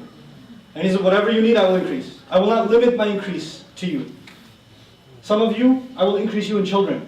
Some of you, I'll increase you in patience. Some of you, I'll increase you in strength, in knowledge, in rizq, in provision, in happiness. I'll increase you in whatever you need increase in. Because sadness is something is depleted, right? Something's missing. I'll increase it. I'll fill it up for you. You just have to be grateful. وَلَئِن كَفَرْتُمْ إِنَّ عَذَابِي لَشَدِيدٌ. Subhanallah. And if you were to be ungrateful, Allah does not answer actually the conditional statements in Arabic. You know how in English you say if-then statements? If you do this, then this will happen. So if you're grateful, then I'll increase you, right? But if you're ungrateful, Allah didn't put the then. That's a mercy of Allah. If you're ungrateful, ... He didn't put it then. That's His mercy. That's actually, you can't be grateful for anything else, be grateful He didn't fulfill that. He just started a new sentence, إِنَّ عَذَابِي لَشَدِيدٌ. Didn't say فَإِنَّ عَذَابِي لَشَدِيدٌ. وَلَوْ قَالْ فَإِنَّ عَذَابِي لَشَدِيدٌ لَكَانَ جَوَابَ الشَّرْطِ. If he said فَإِنَّ عَذَابِي لَشَدِيدٌ in that ayah, that would have been, you're going to get punished. Allah didn't put a fa there. Every letter in the Quran, wallahi, every letter is just incredible. Last remedy. And it's on the same note. And I'm going to try to make this as brief as possible. I told you one of the most traumatic experiences emotionally in the Prophet's life, sallallahu alaihi wasallam, is the loss of a beloved son. What adds to the misery of this event is, of course, Abu Lahab and his wife. Thus all of this is happening. And two surahs are revealed. Surah Al-Lahab, which probably all of you are familiar with. But interestingly, and more importantly, Surah Al-Kawthar. Surah Al-Kawthar is revealed. And Surah Al-Kawthar doesn't even address what the Prophet lost. And we all know what the Prophet lost, sallallahu alaihi wasallam. It's hard to stop thinking about it. It's hard, you know. And Allah Azza wa Jalla says, "Inna a'tainaka al-Kawthar." We gave you Kawthar. We gave you Al-Kawthar. Here you are thinking about what you just lost, and Allah is changing your thoughts entirely and making you think about what Allah just gave you. This is the ultimate remedy of sadness. You just think to yourself, Allah has given me a lot. Allah is telling His Messenger, in the hardest of times, I have given you the ultimate abundance. What more could you possibly? Al-Kawthar, you can't have more mubalagha than that. Al-Kawthar. Faw'al. That's one of the rarest forms of the Arabic language. Kawthar. You can't have more than that. Some say it's the Quran. I've given you Quran. Why are you sad? What treasure, what could you possibly be missing in life once you have my book, my word? The Prophet is told, sallallahu alaihi wasallam. Quran itself is the remedy for sadness. When Allah is speaking. When Allah is speaking to you and me. That is a remedy of sadness. What more could we ask for? And then Allah, and by the way, when you become grateful, what's the show of gratitude? The show of gratitude is salat. فَصَلِّ لِرَبِّكَ. And what's a show of celebration? Slaughtering an animal. Party. One house. Sacrifice an animal. Don't even worry about your enemy. إِنَّ شَانِئَكَ هُوَ الْأَبْتَرُ. Your enemy, I'll deal with him. You just worry about praying and focus on the good I've given you. Just think about that. And your sadness will go away. The Muslims will have to learn these remedies from the Quran. These are not going to come to you. I can talk about this. But it's not going to stick with you.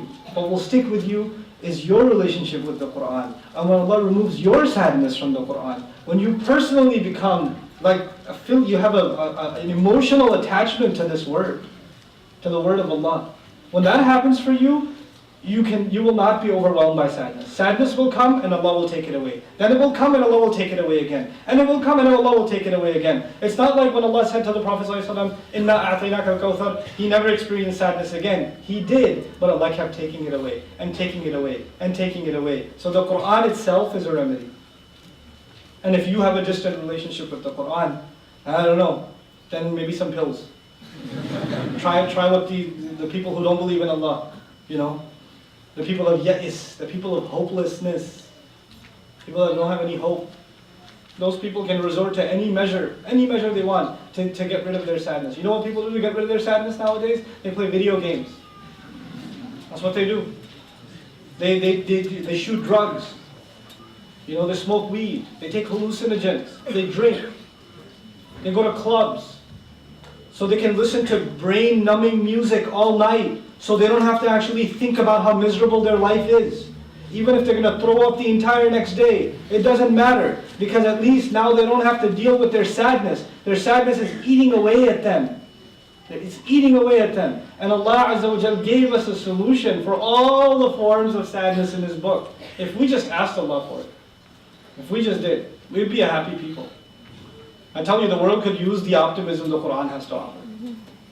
It really does. But the world will not see it until we exhibit it. Why would anybody be curious about the Quran if the people of the Quran are always frowning? Honest to God. I lived in New York a long time. I went to high school here. I left here, 4 or 5 years ago. I didn't know that there was such a thing as Muslims just normally smiling. That was a new experience for me when I left here. That wasn't the norm.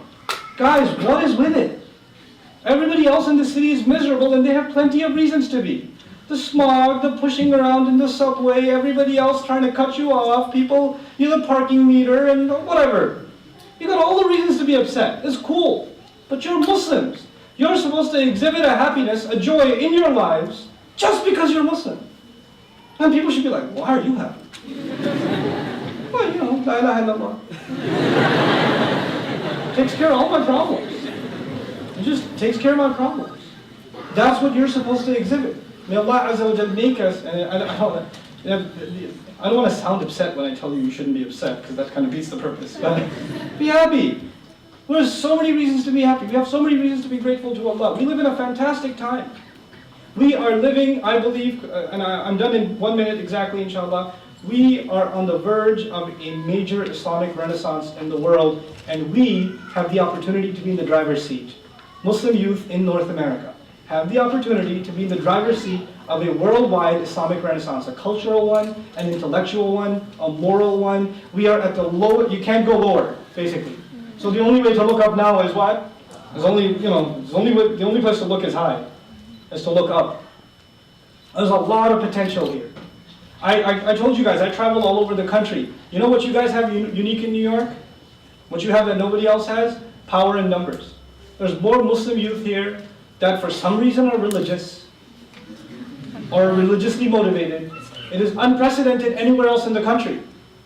It is unprecedented. You guys have issues. I'm not saying you don't. You guys have issues.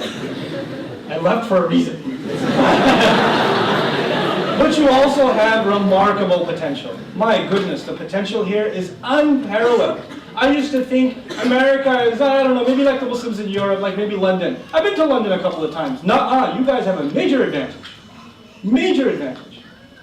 So many students going to university and trying to learn their religion and trying to give the world Islam. You guys are at the helm of a major renaissance.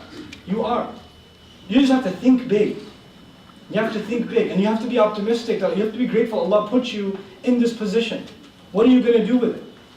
What are you going to do with it? Inshallah ta'ala. May Allah Azza wa Jal not make us a people that are overwhelmed by sadness. May Allah Azza wa Jal let us all be ones that are healed by the sadness, the remedies to sadness that He offers in His book. May Allah Azza wa Jal make our salawat, our prayers, our recitation of the Quran, and our learning, and our brotherhood among each other, and our sincere counsel to one another, a means by which mended hearts or broken hearts are healed. May Allah Azza wa Jal make our masajid and our communities and our MSAs a place where brotherhood and tolerance and understanding and good feelings towards each other are fostered, and jealousy and ill feelings and anger and suspicion and hatred are removed. That may Allah Azza wa Jal make us a people that become an example for everyone else in the world. That this is what beautiful, this is how Islam makes life beautiful. And this is what makes Muslims beautiful. Barakallahu li wa lakum fil Qur'an al-Hakim wa nafa'ni wa iyyakum bil ayati wa dhikr al-Hakim. I sincerely apologize for taking so long today, but if you guys have any questions, which I'm sure you do not, I'll try to address them briefly. Barakallahu. Assalamu alaikum.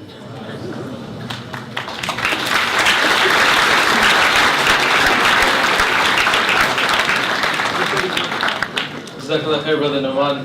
So I'm sure you guys, basically the procedure we're going to have for Q&A is that you raise your hand. We have volunteers going around handing out the index cards and pens.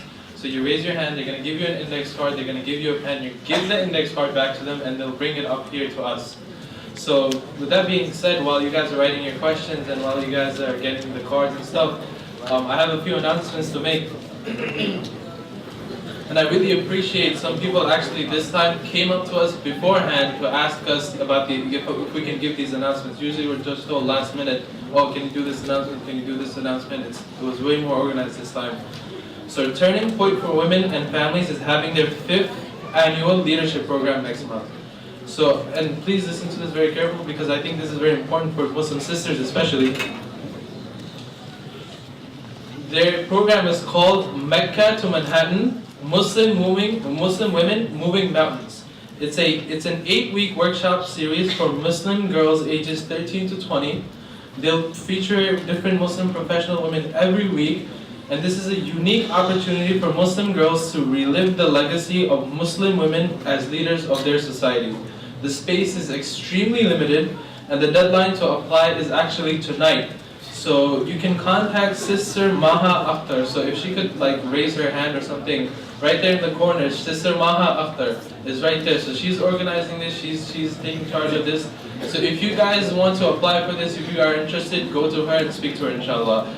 Another announcement that we have is that we have events coming up. Coming up, more events from QCMSA. One event is a leadership workshop. The title is, Are You Ready to Lead with a question mark. A lot of times what we see is, in my experience with the MSA, is that we have hundreds and hundreds of volunteers, literally hundreds of volunteers, but nobody is really there to take an initiative, to lead them, to organize them, to be there to support them. So you can have 100 volunteers, but if there's no leaders there, it's not really going to work. So we have a workshop. Muhammad Abbasi is going to be the speaker. It's going to be February 13th. Guys, please, can you keep it down a little bit? The event is not ended yet, guys. So if you want to leave, do quietly, please. So there's a lot of people here. If you make a lot of noise, it's going to be, if everybody starts to make noise, it's going to get really loud in here. So February 13th will be our leadership workshop. It's going to be from 12:15 p.m. to 1:30 p.m. If you guys are available, please do come by. There's going to be free food, and Muhammad Abbasi is going to be the speaker. Like I said, we need leaders in our community. We do have a lot of volunteers, but we have no leaders. A lot of volunteers without a leader, it doesn't really work out. And with that being said, Brother Nouman is going to be at Jamaica Muslim Center tomorrow. He extended his stay, alhamdulillah, in New York, so he's going to be in Jamaica Muslim Center. The event will be at 7 o'clock and it will be until 10:30 p.m. tomorrow. Tomorrow at Jamaica Muslim Center, 7 p.m. to 10:30 p.m. Right? Good. Alright. So with that being said, if you guys have any, I haven't seen any cards come up here. I'm assuming his lecture was extremely great. Usually what happens if there's no questions is either the lecture was extremely great or like nobody understood anything. I hope it's not the second one, and I hope it's the first one. So, questions, please, come on, guys, try to bring them up so Brother Nouman could read these questions. You guys can leave them on the table. Another thing is, like, there's a lot of people in here, especially sisters with children. So those young people, I guess, who can stand for a little bit, let the sisters with children sit on the chairs. There's a lot of I guess elders. I don't want to say old people; they might get offended. Elders standing up. If you could switch, there's a lot of space over here too. If you guys could move up a little bit, so there's a lot of people at the doorway. Move up, please. Could you guys move up a little bit so that people inside can come in? And with that being said, after I'll invite Brother Nouman up to the stage by thanking the volunteers. We can do this quietly, guys. We can really do this quietly. I'm pretty sure. I'd like to thank the volunteers that helped make this happen. And I know I say like weird things sometimes, but I'm just gonna keep it. Thank you very much. Jazakallah khair. Last time what we did was we had everybody say Jazakallah khair at once. I think I'm going to try it again because it's going to be pretty cool with 1,000 people saying Jazakallah khair at once. So this is going to be for the volunteers. We're going to say Jazakallah khair, guys. So 3, 2, 1. Jazakallah khair. Jazakallah khair. Okay, Jazakallah khair. I'm going to start. Okay.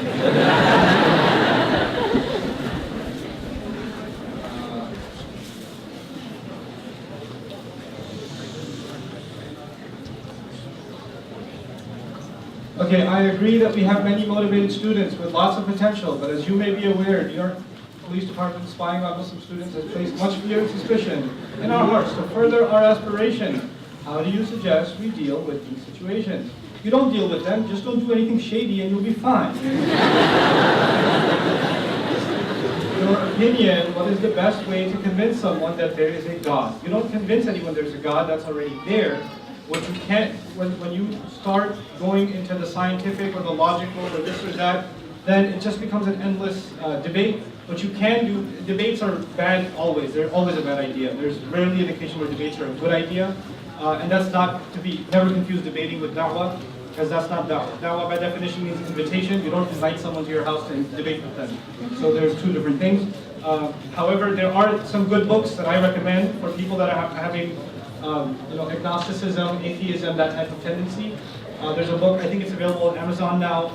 It's called God, Islam, and the Skeptic Mind. God, Islam, and the Skeptic Mind. I believe the author is Sayyid Fariduddin or Sayyid Fariduddin.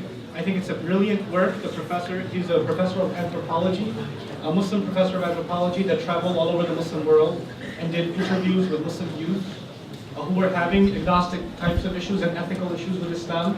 And he outlined them and dealt with them in easy language, even though he has a pretty extensive background in theology and in the philosophical arguments for Islam. So I think it's a good resource for Muslims, or even non-Muslims that are having that sort of issue. Question. What is the I love this one. What is the way to get married right now?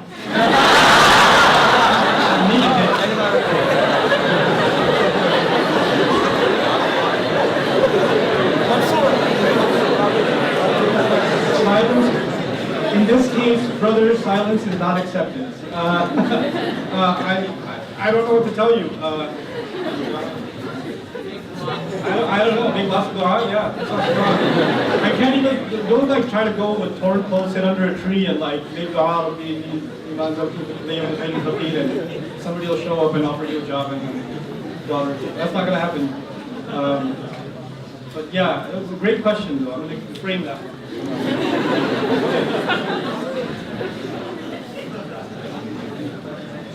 How can I ask, how or when should I ask for dua? All the time. Especially in sajda, that's a great time. Before breaking fast, that's a great time to. Since complaining is allowed, are there any etiquettes to whom I complain? Look, let's just categorize complaining. That's an important question. Let's break complaining into two parts, okay? Complaining as in criticizing, and complaining as in, seeking desperately for help, right? And the latter is not only permissible, it's actually a beautiful thing. It's a show of love to Allah. Ya Allah, I got this problem. I don't know who else to turn to. You're the only one who can help me. You're still complaining, but you're actually pleading more than complaining, okay? But complaining as in, come on, Ya Allah, how come I didn't get a raise? What's that about? I thought you were like a razit. How come brother operate? I can't get married right now.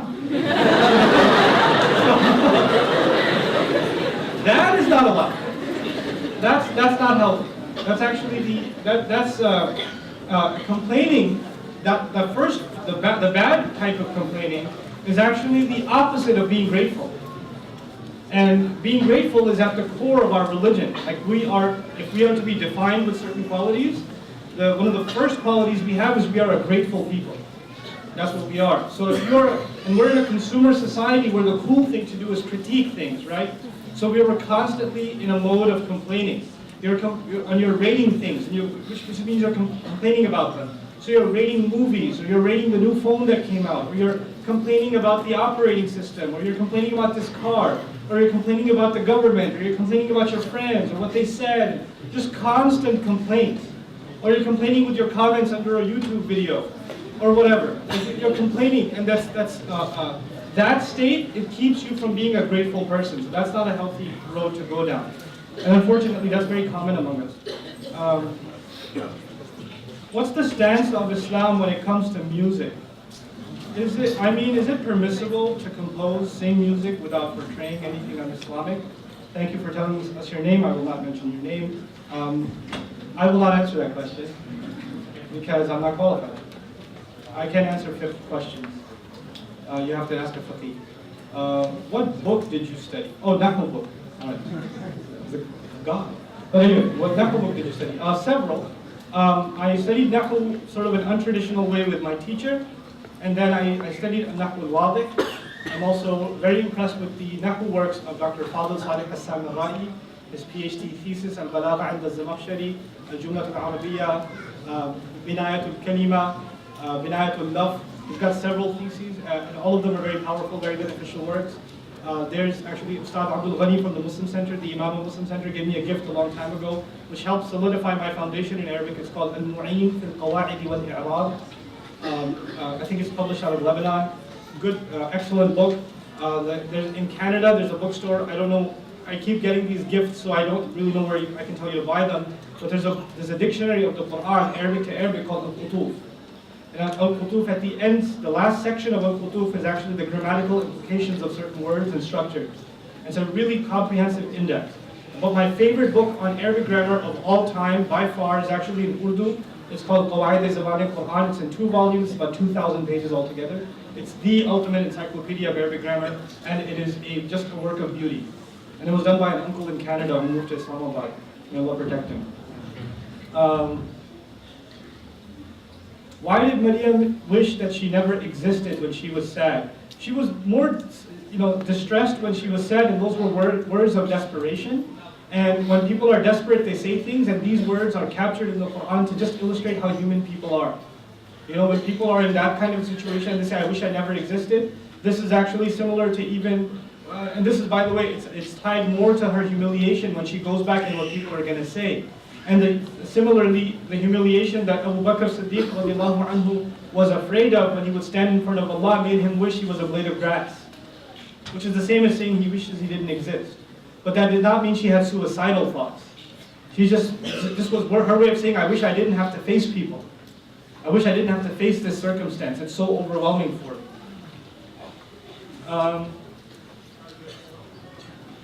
My wife doesn't pray and spends most of the time trying to plan fashion shows and girl parties. As her husband, this gets me sad, which turns into anger. These advise both of us. You guys need to see a counselor. No. Not a joke. You guys need to see a counselor. This is not resolved in the Q&A session. You guys need to, if you're not compatible and it's not working, then obviously there's love in every marriage, and you have to do everything to make a marriage work. And it's not just about what's religious and not religious. It's about making both people emotionally happy with each other. Counseling is sometimes the only option. And I know we think counseling is taboo and people that are sick in the head need counseling. That is not true. Seeking counseling is actually a sunnah of the Prophet ﷺ, so it's not beneath any of us. The Prophet ﷺ had an argument. He had an argument with Aisha radiallahu anha, and they couldn't resolve it. So she said, we need a counselor. And he said, okay, who do you recommend? She goes, you pick. And so he said, okay, let's get Zubayr. And she said, no, he loves you too much. Like, you can't have Zubayr. So he said, okay, let's pick your dad, Abu Bakr. She said, fine. So he came, and they started telling, and so he said, Rasul said to Aisha, why don't you start? Why don't you tell him what happened? And she goes, no, I want you to start, and I want to make sure you get it right. Look, he's the Rasul of Allah, but he's a husband in the house. You're like, how could she say that? He's his wife.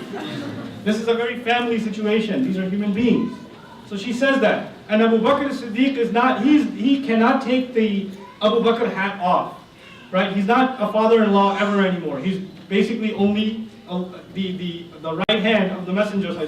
So he sees his daughter speak like that to the Rasul of Allah. He tries to grab her neck and strangle her. You speak to Rasulullah this way, and the Prophet ﷺ had to break it up and kick him out of the house and say, okay, we can handle this ourselves. And the problem disappeared after that. But the point of it is, even the counselor to humanity said we should get a counselor. The counselor to humanity said we should get a marriage counselor. What is that telling you? It's not beneath you. It's not humiliating. It's not embarrassing. And I urge some of you young men and women that are going into the psychology field, pursue counseling. It's a dire need of the ummah. It's a dire need. Youth counseling, marriage counseling, and study it from the Islamic perspective, inshallah. By the time you guys graduate and get your higher credentials, hopefully institutions for learning that stuff from the Islamic perspective will be in place. And I pray for that, because we have to develop those institutions. Anyhow, could you come to my school? Please email me. No. Sorry, I can't come to your school. I can't even go to my kid's school. Is there available discussion or are there resources beneficial for youth that want to be leaders? You shouldn't want to be a leader. You should just have qualities of leaders. And then leadership just comes. Wanting leadership is not a good thing, but there are plenty of things you can learn that can instill good leadership qualities in you. Actually, the Imam of our masjid, Imam Zia from Irving, Texas, wrote a thesis on leadership in Islam. Pretty cool book. qualities of leadership, best practices for Muslim leaders in any capacity. I did a series, I think it's up on YouTube. It's on our podcast too. It's called When Muslims Work Together. And it's an outline for Muslims to be able to do organizational work and get good leading habits too. When you come into Brooklyn College, I don't know. Is there any example in the Quran and Sunnah about two potentials getting married and then things not working out? Actually, about things not working out, the examples are the wife of Lut, the wife of Nuh, Fir'aun's wife wouldn't work out. Yeah, that was kind of obvious there. There are actually also really evil couples that worked out, like Abu Lahab and his wife worked out pretty well, but they're working out in Jahannam now, so that's okay. That's cool too.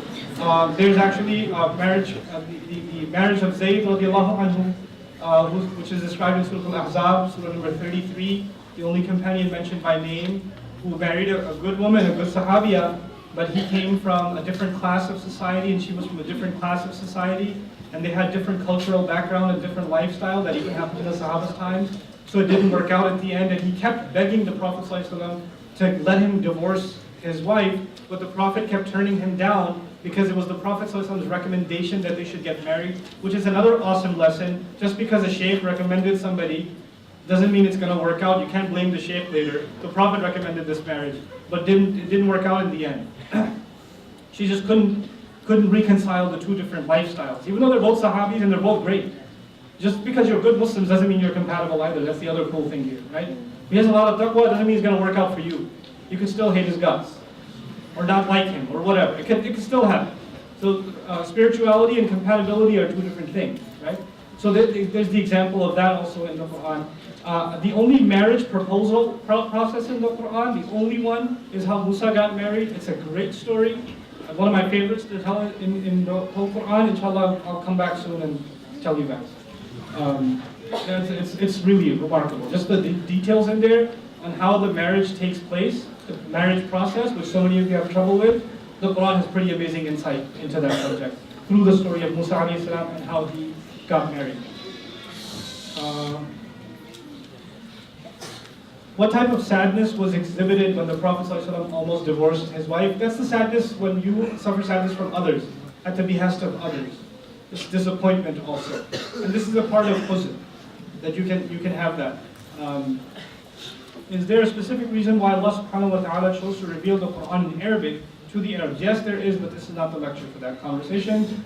Where can you find those du'as from Musa alayhi salam? That's a good question. Surah Al-Ma'idah will have those du'as for you. Surah Al-Qasas, you know the one about moving on with life? Wait, slow down. Okay. Surah Al-Ma'idah, 5th surah, 28th surah. How about that? Is that easier? Yeah, and Surah Al-Ma'idah is really long, so you'll have fun looking for it. And Surah Al-Qasas is only 10 pages, so you'll find it easily. Okay. Surah Al-Qasas, 28. Assalamu Brother Nouman, this is Bilal from Bayshore. What's up, Bilal? Welcome back. Thanks.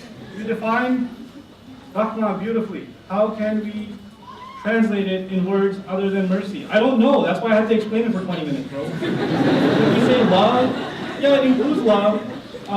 Or does that just imply mawadda? Yeah, love does imply mawadda and hope. But even hope is such a cool word in Arabic. You know, hope actually means to fill a container. Actually, literally means, habba, Old Arabic means to fill a container.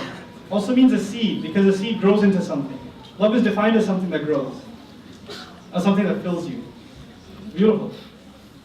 Anyhow, and some say it comes from Farsi. Some say the word hub in Arabic comes from Farsi. It's a really interesting word. What is the solution for brothers and sisters that have haram relationships? The solution is to have halal. Solution. Dude. Okay, I'll just be upfront with you. This is not a relationship session, but I'll just say a one-liner. If you like it, you like it. If you don't, you don't. If you like the girl and you're talking to her and you feel bad about it, if you don't have the guts to go talk to her father about it, leave it alone and walk away. But if you really love her, then you'll man up, and you'll tell your parents, and you'll tell her parents, and it's a yay or a nay, and you move on with life. Don't string her along and ruin her life and your own. Don't do that to yourself. Don't do that to her. If you love her, then you wouldn't want to cause her that kind of suffering later on and that humiliation to her family. So please man up. Okay.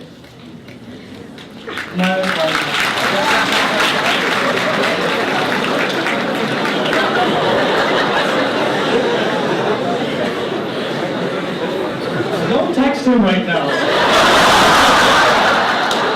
You heard that?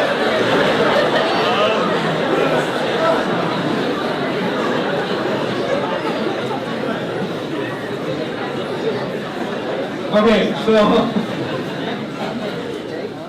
yeah, you guys, weird relationship problems, man. This guy just called me randomly, brother. There's this girl in college, I really love her. Okay, now what? And I want to marry her. Okay, but the other day she told me that she's considering someone. What should I do? I'm so sad. Okay, she's considering someone, so what? If it works out, it works out. Good for her. If not, then are you ready to talk to your parents? No, they'll kill me. Then go in a corner and cry, and when you're ready to grow up, and then call me back. You can't even talk to your parents about it. You're crying to me. I love this one. Does qasida, what does that contain? Shit. So awesome. I know I'm in New York. Now I know I'm in New York. Very nice. I've heard something about qasida burda or any such literature. You will find in these things what you're looking for. You will find in them what you're looking for. So for instance, in other poetry, I don't know specifically the qasida burda, in other poetry, the Prophet ﷺ is spoken to in the second person, right? And some consider this a form of shirk because is he alive or not and all of that. Or if, sometimes in the praise of the Prophet ﷺ, it said, who will save us on Judgment Day if not you, right? And what people perceive that to mean is, well, you're asking the Rasul to save you instead of Allah to save you on Judgment Day, but this is actually a matter of literary perspective. The writer may well have intended that he's depicting a scene on Judgment Day, and Allah refuses the shafa'ah of every messenger, and the only shafa'ah he accepts is of the Rasul ﷺ, and the poet is trying to depict that scene when the Muslims desperately are saying, you're the only hope we have left, every other prophet is saying, nafsi, nafsi, and that's what he intended. But then later on, when that literature is misread, or read with not a good insight into the literature, then yeah, people can have weird interpretations or opinions of it. So yeah, you're going to get out of this what you put in. These kinds of things. That's why my recommendation is, and also Brother Nouman said, let me say what he said about, must have issues. Because now I can discredit him because he said something about qasida burda that I wanted to hear or I didn't want to hear. You can't please people. Pleasing people is a canyon, the bottom of which is not found. So you know what? Stick to Allah's book, you'll be happy. That's good enough for you. Can you please restate the name of the surah? You stated in the section about Musa alayhi salam. I talked about it from several surahs, but I did emphasize Surah Al-Qasas, Surah Al-Qasas, and some things from Surah Al-Ma'idah, especially the ayah when he gave the khutbah to his people. Okay? There's a lot of questions here. Could you come to my school, please? How we did this? Sister's pile. Oh no.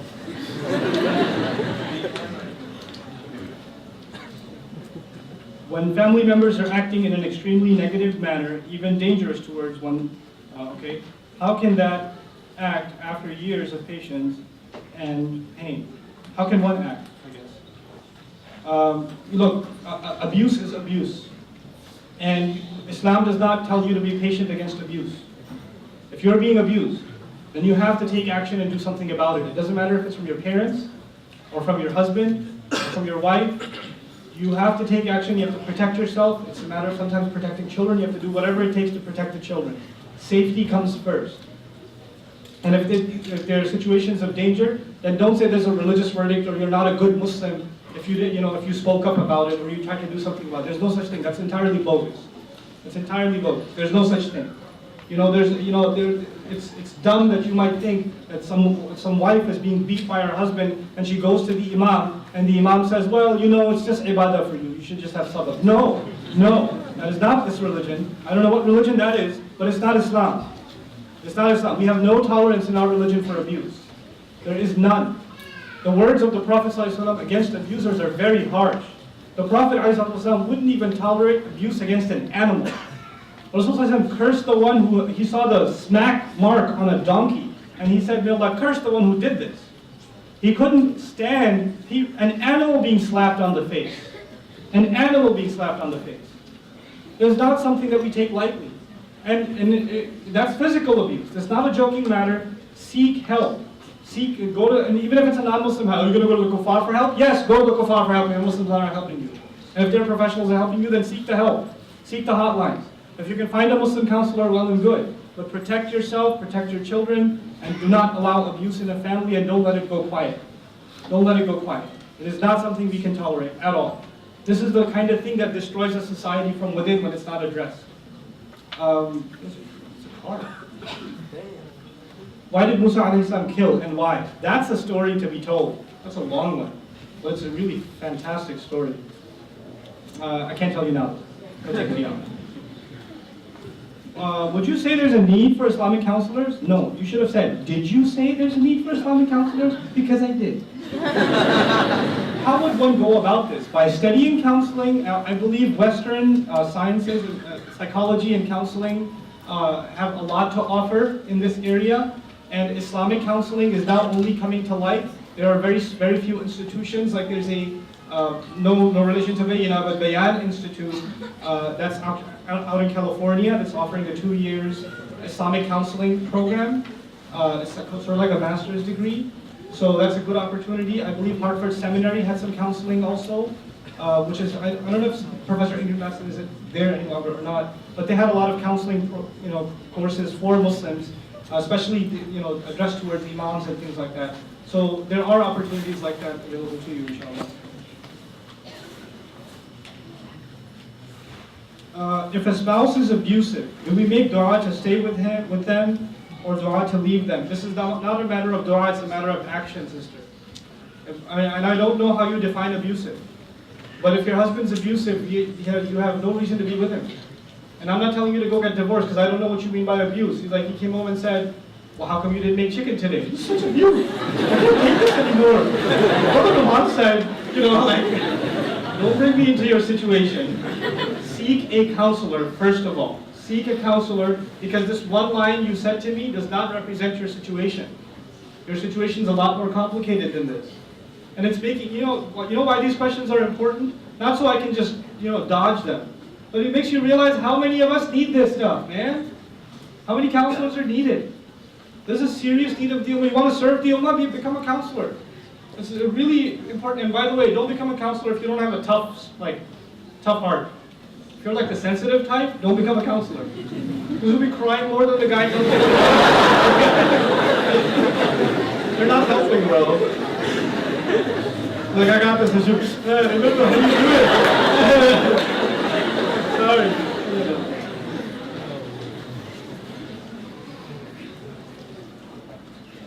Okay, this question is being a serious issue. This question is being asked by someone who was in an abusive marriage and is now a struggling single mother.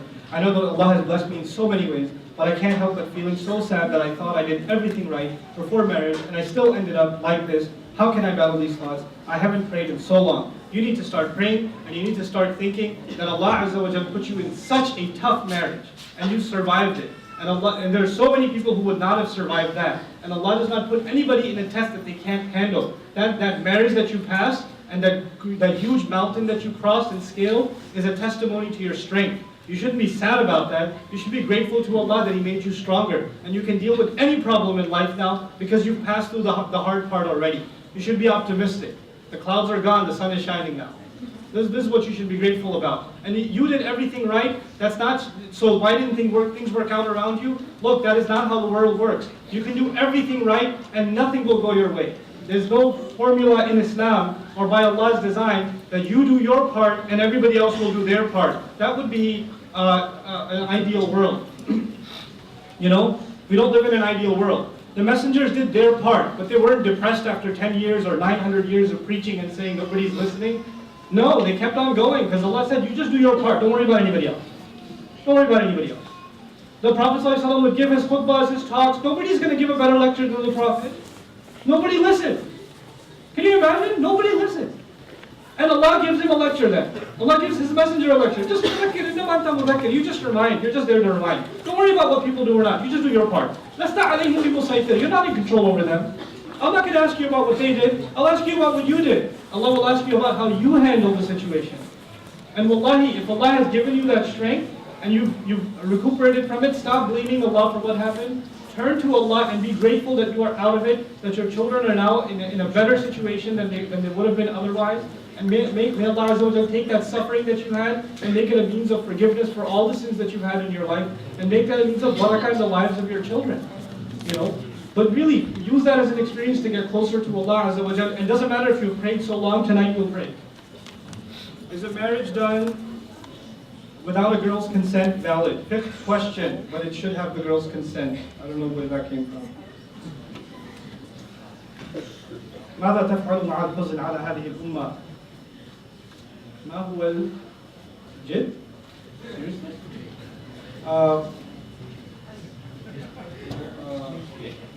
ما هو الحل؟ ما هو الحل؟ Okay. Yeah, so sadness that we have, I can't read your handwriting. Okay. يعني الحزن على أحوال الأمة، هل هذا هو؟ من سألت؟ تذكريني؟ أوكي. اكتبي هذه ثانية من فضلك لو سمحتي. أقرأ ثانية وأشرح إن شاء الله. Okay. How much time do I have? It's over? No. It's over? Keep going. Okay, last question. Brother Nat.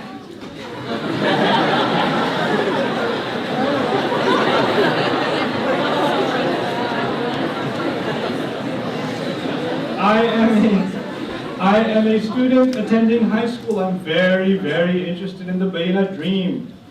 Can you please give me some suggestions as to how I can raise the money I will need for the studies? Jazakallahu khairan, may Allah bless you. If you're really, really interested in dream, don't worry about the money, it'll come.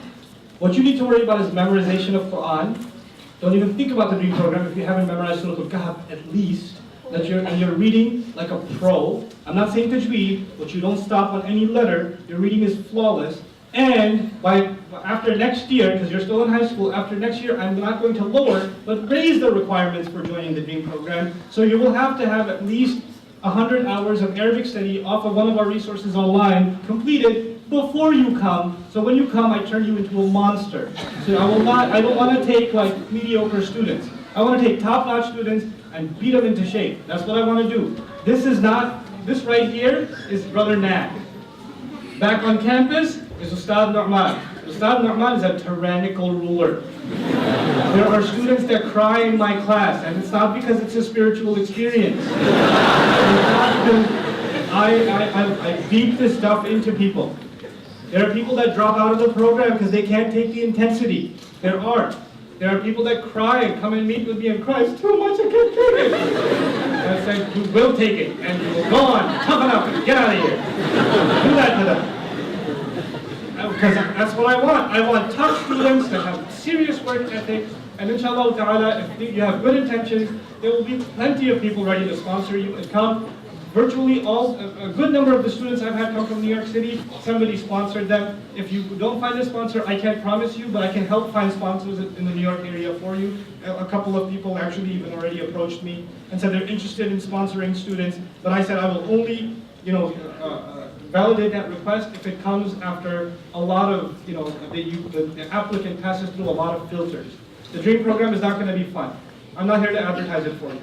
But if you're serious about Arabic studies, then consider it.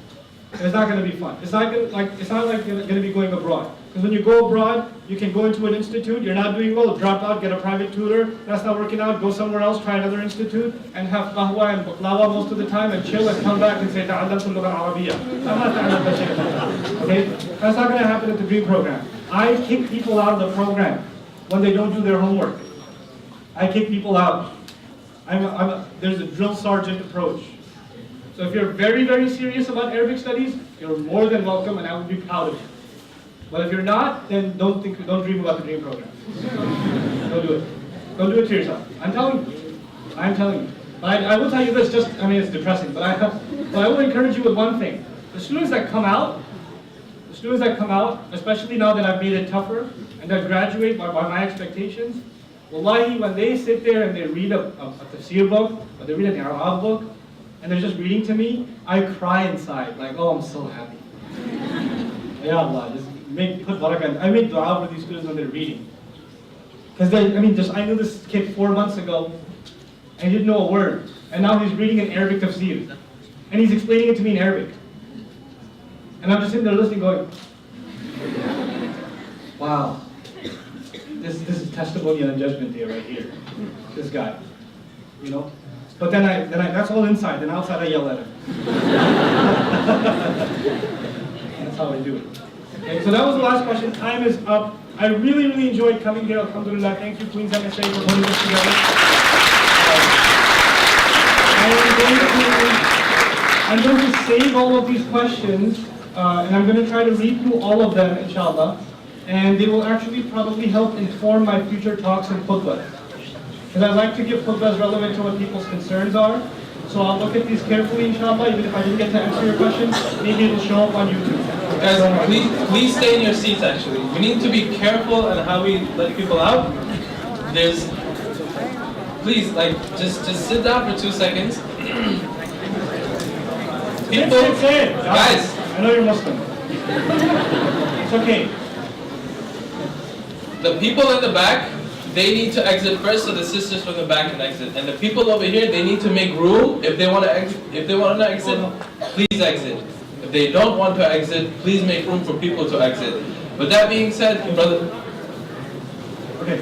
As you're exiting, can I make 2 announcements? Sure. Okay, 2 announcements, guys. That's all I'm going to do. 2 announcements, I promise. One announcement is my dear friend and teacher, Sheikh Abdul Nasser, is coming with the Meaningful Prayer course to New York. And he's coming April 14th, April 12th, to NYU, Islamic Center NYU. So if you guys can catch that, I would appreciate that. I think it's a really beneficial course for your prayers and understanding what you say in Salat.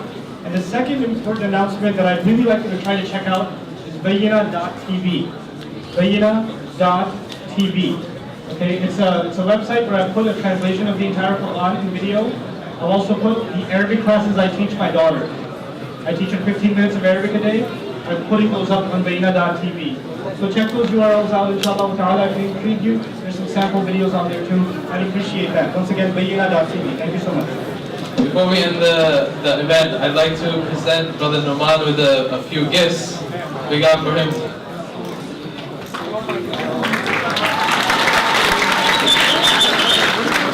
We got him games for his daughters, so they won't come in with sick stomachs too often. So hopefully that helps out. And again, when it comes to the exit process, please, brothers in the back, leave so the sisters can leave. Leave, seriously, go, get out. And the brothers in the front, please leave and exit so the sisters can leave.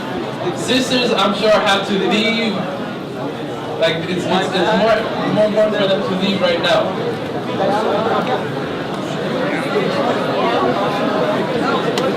Jazakallah khair for coming.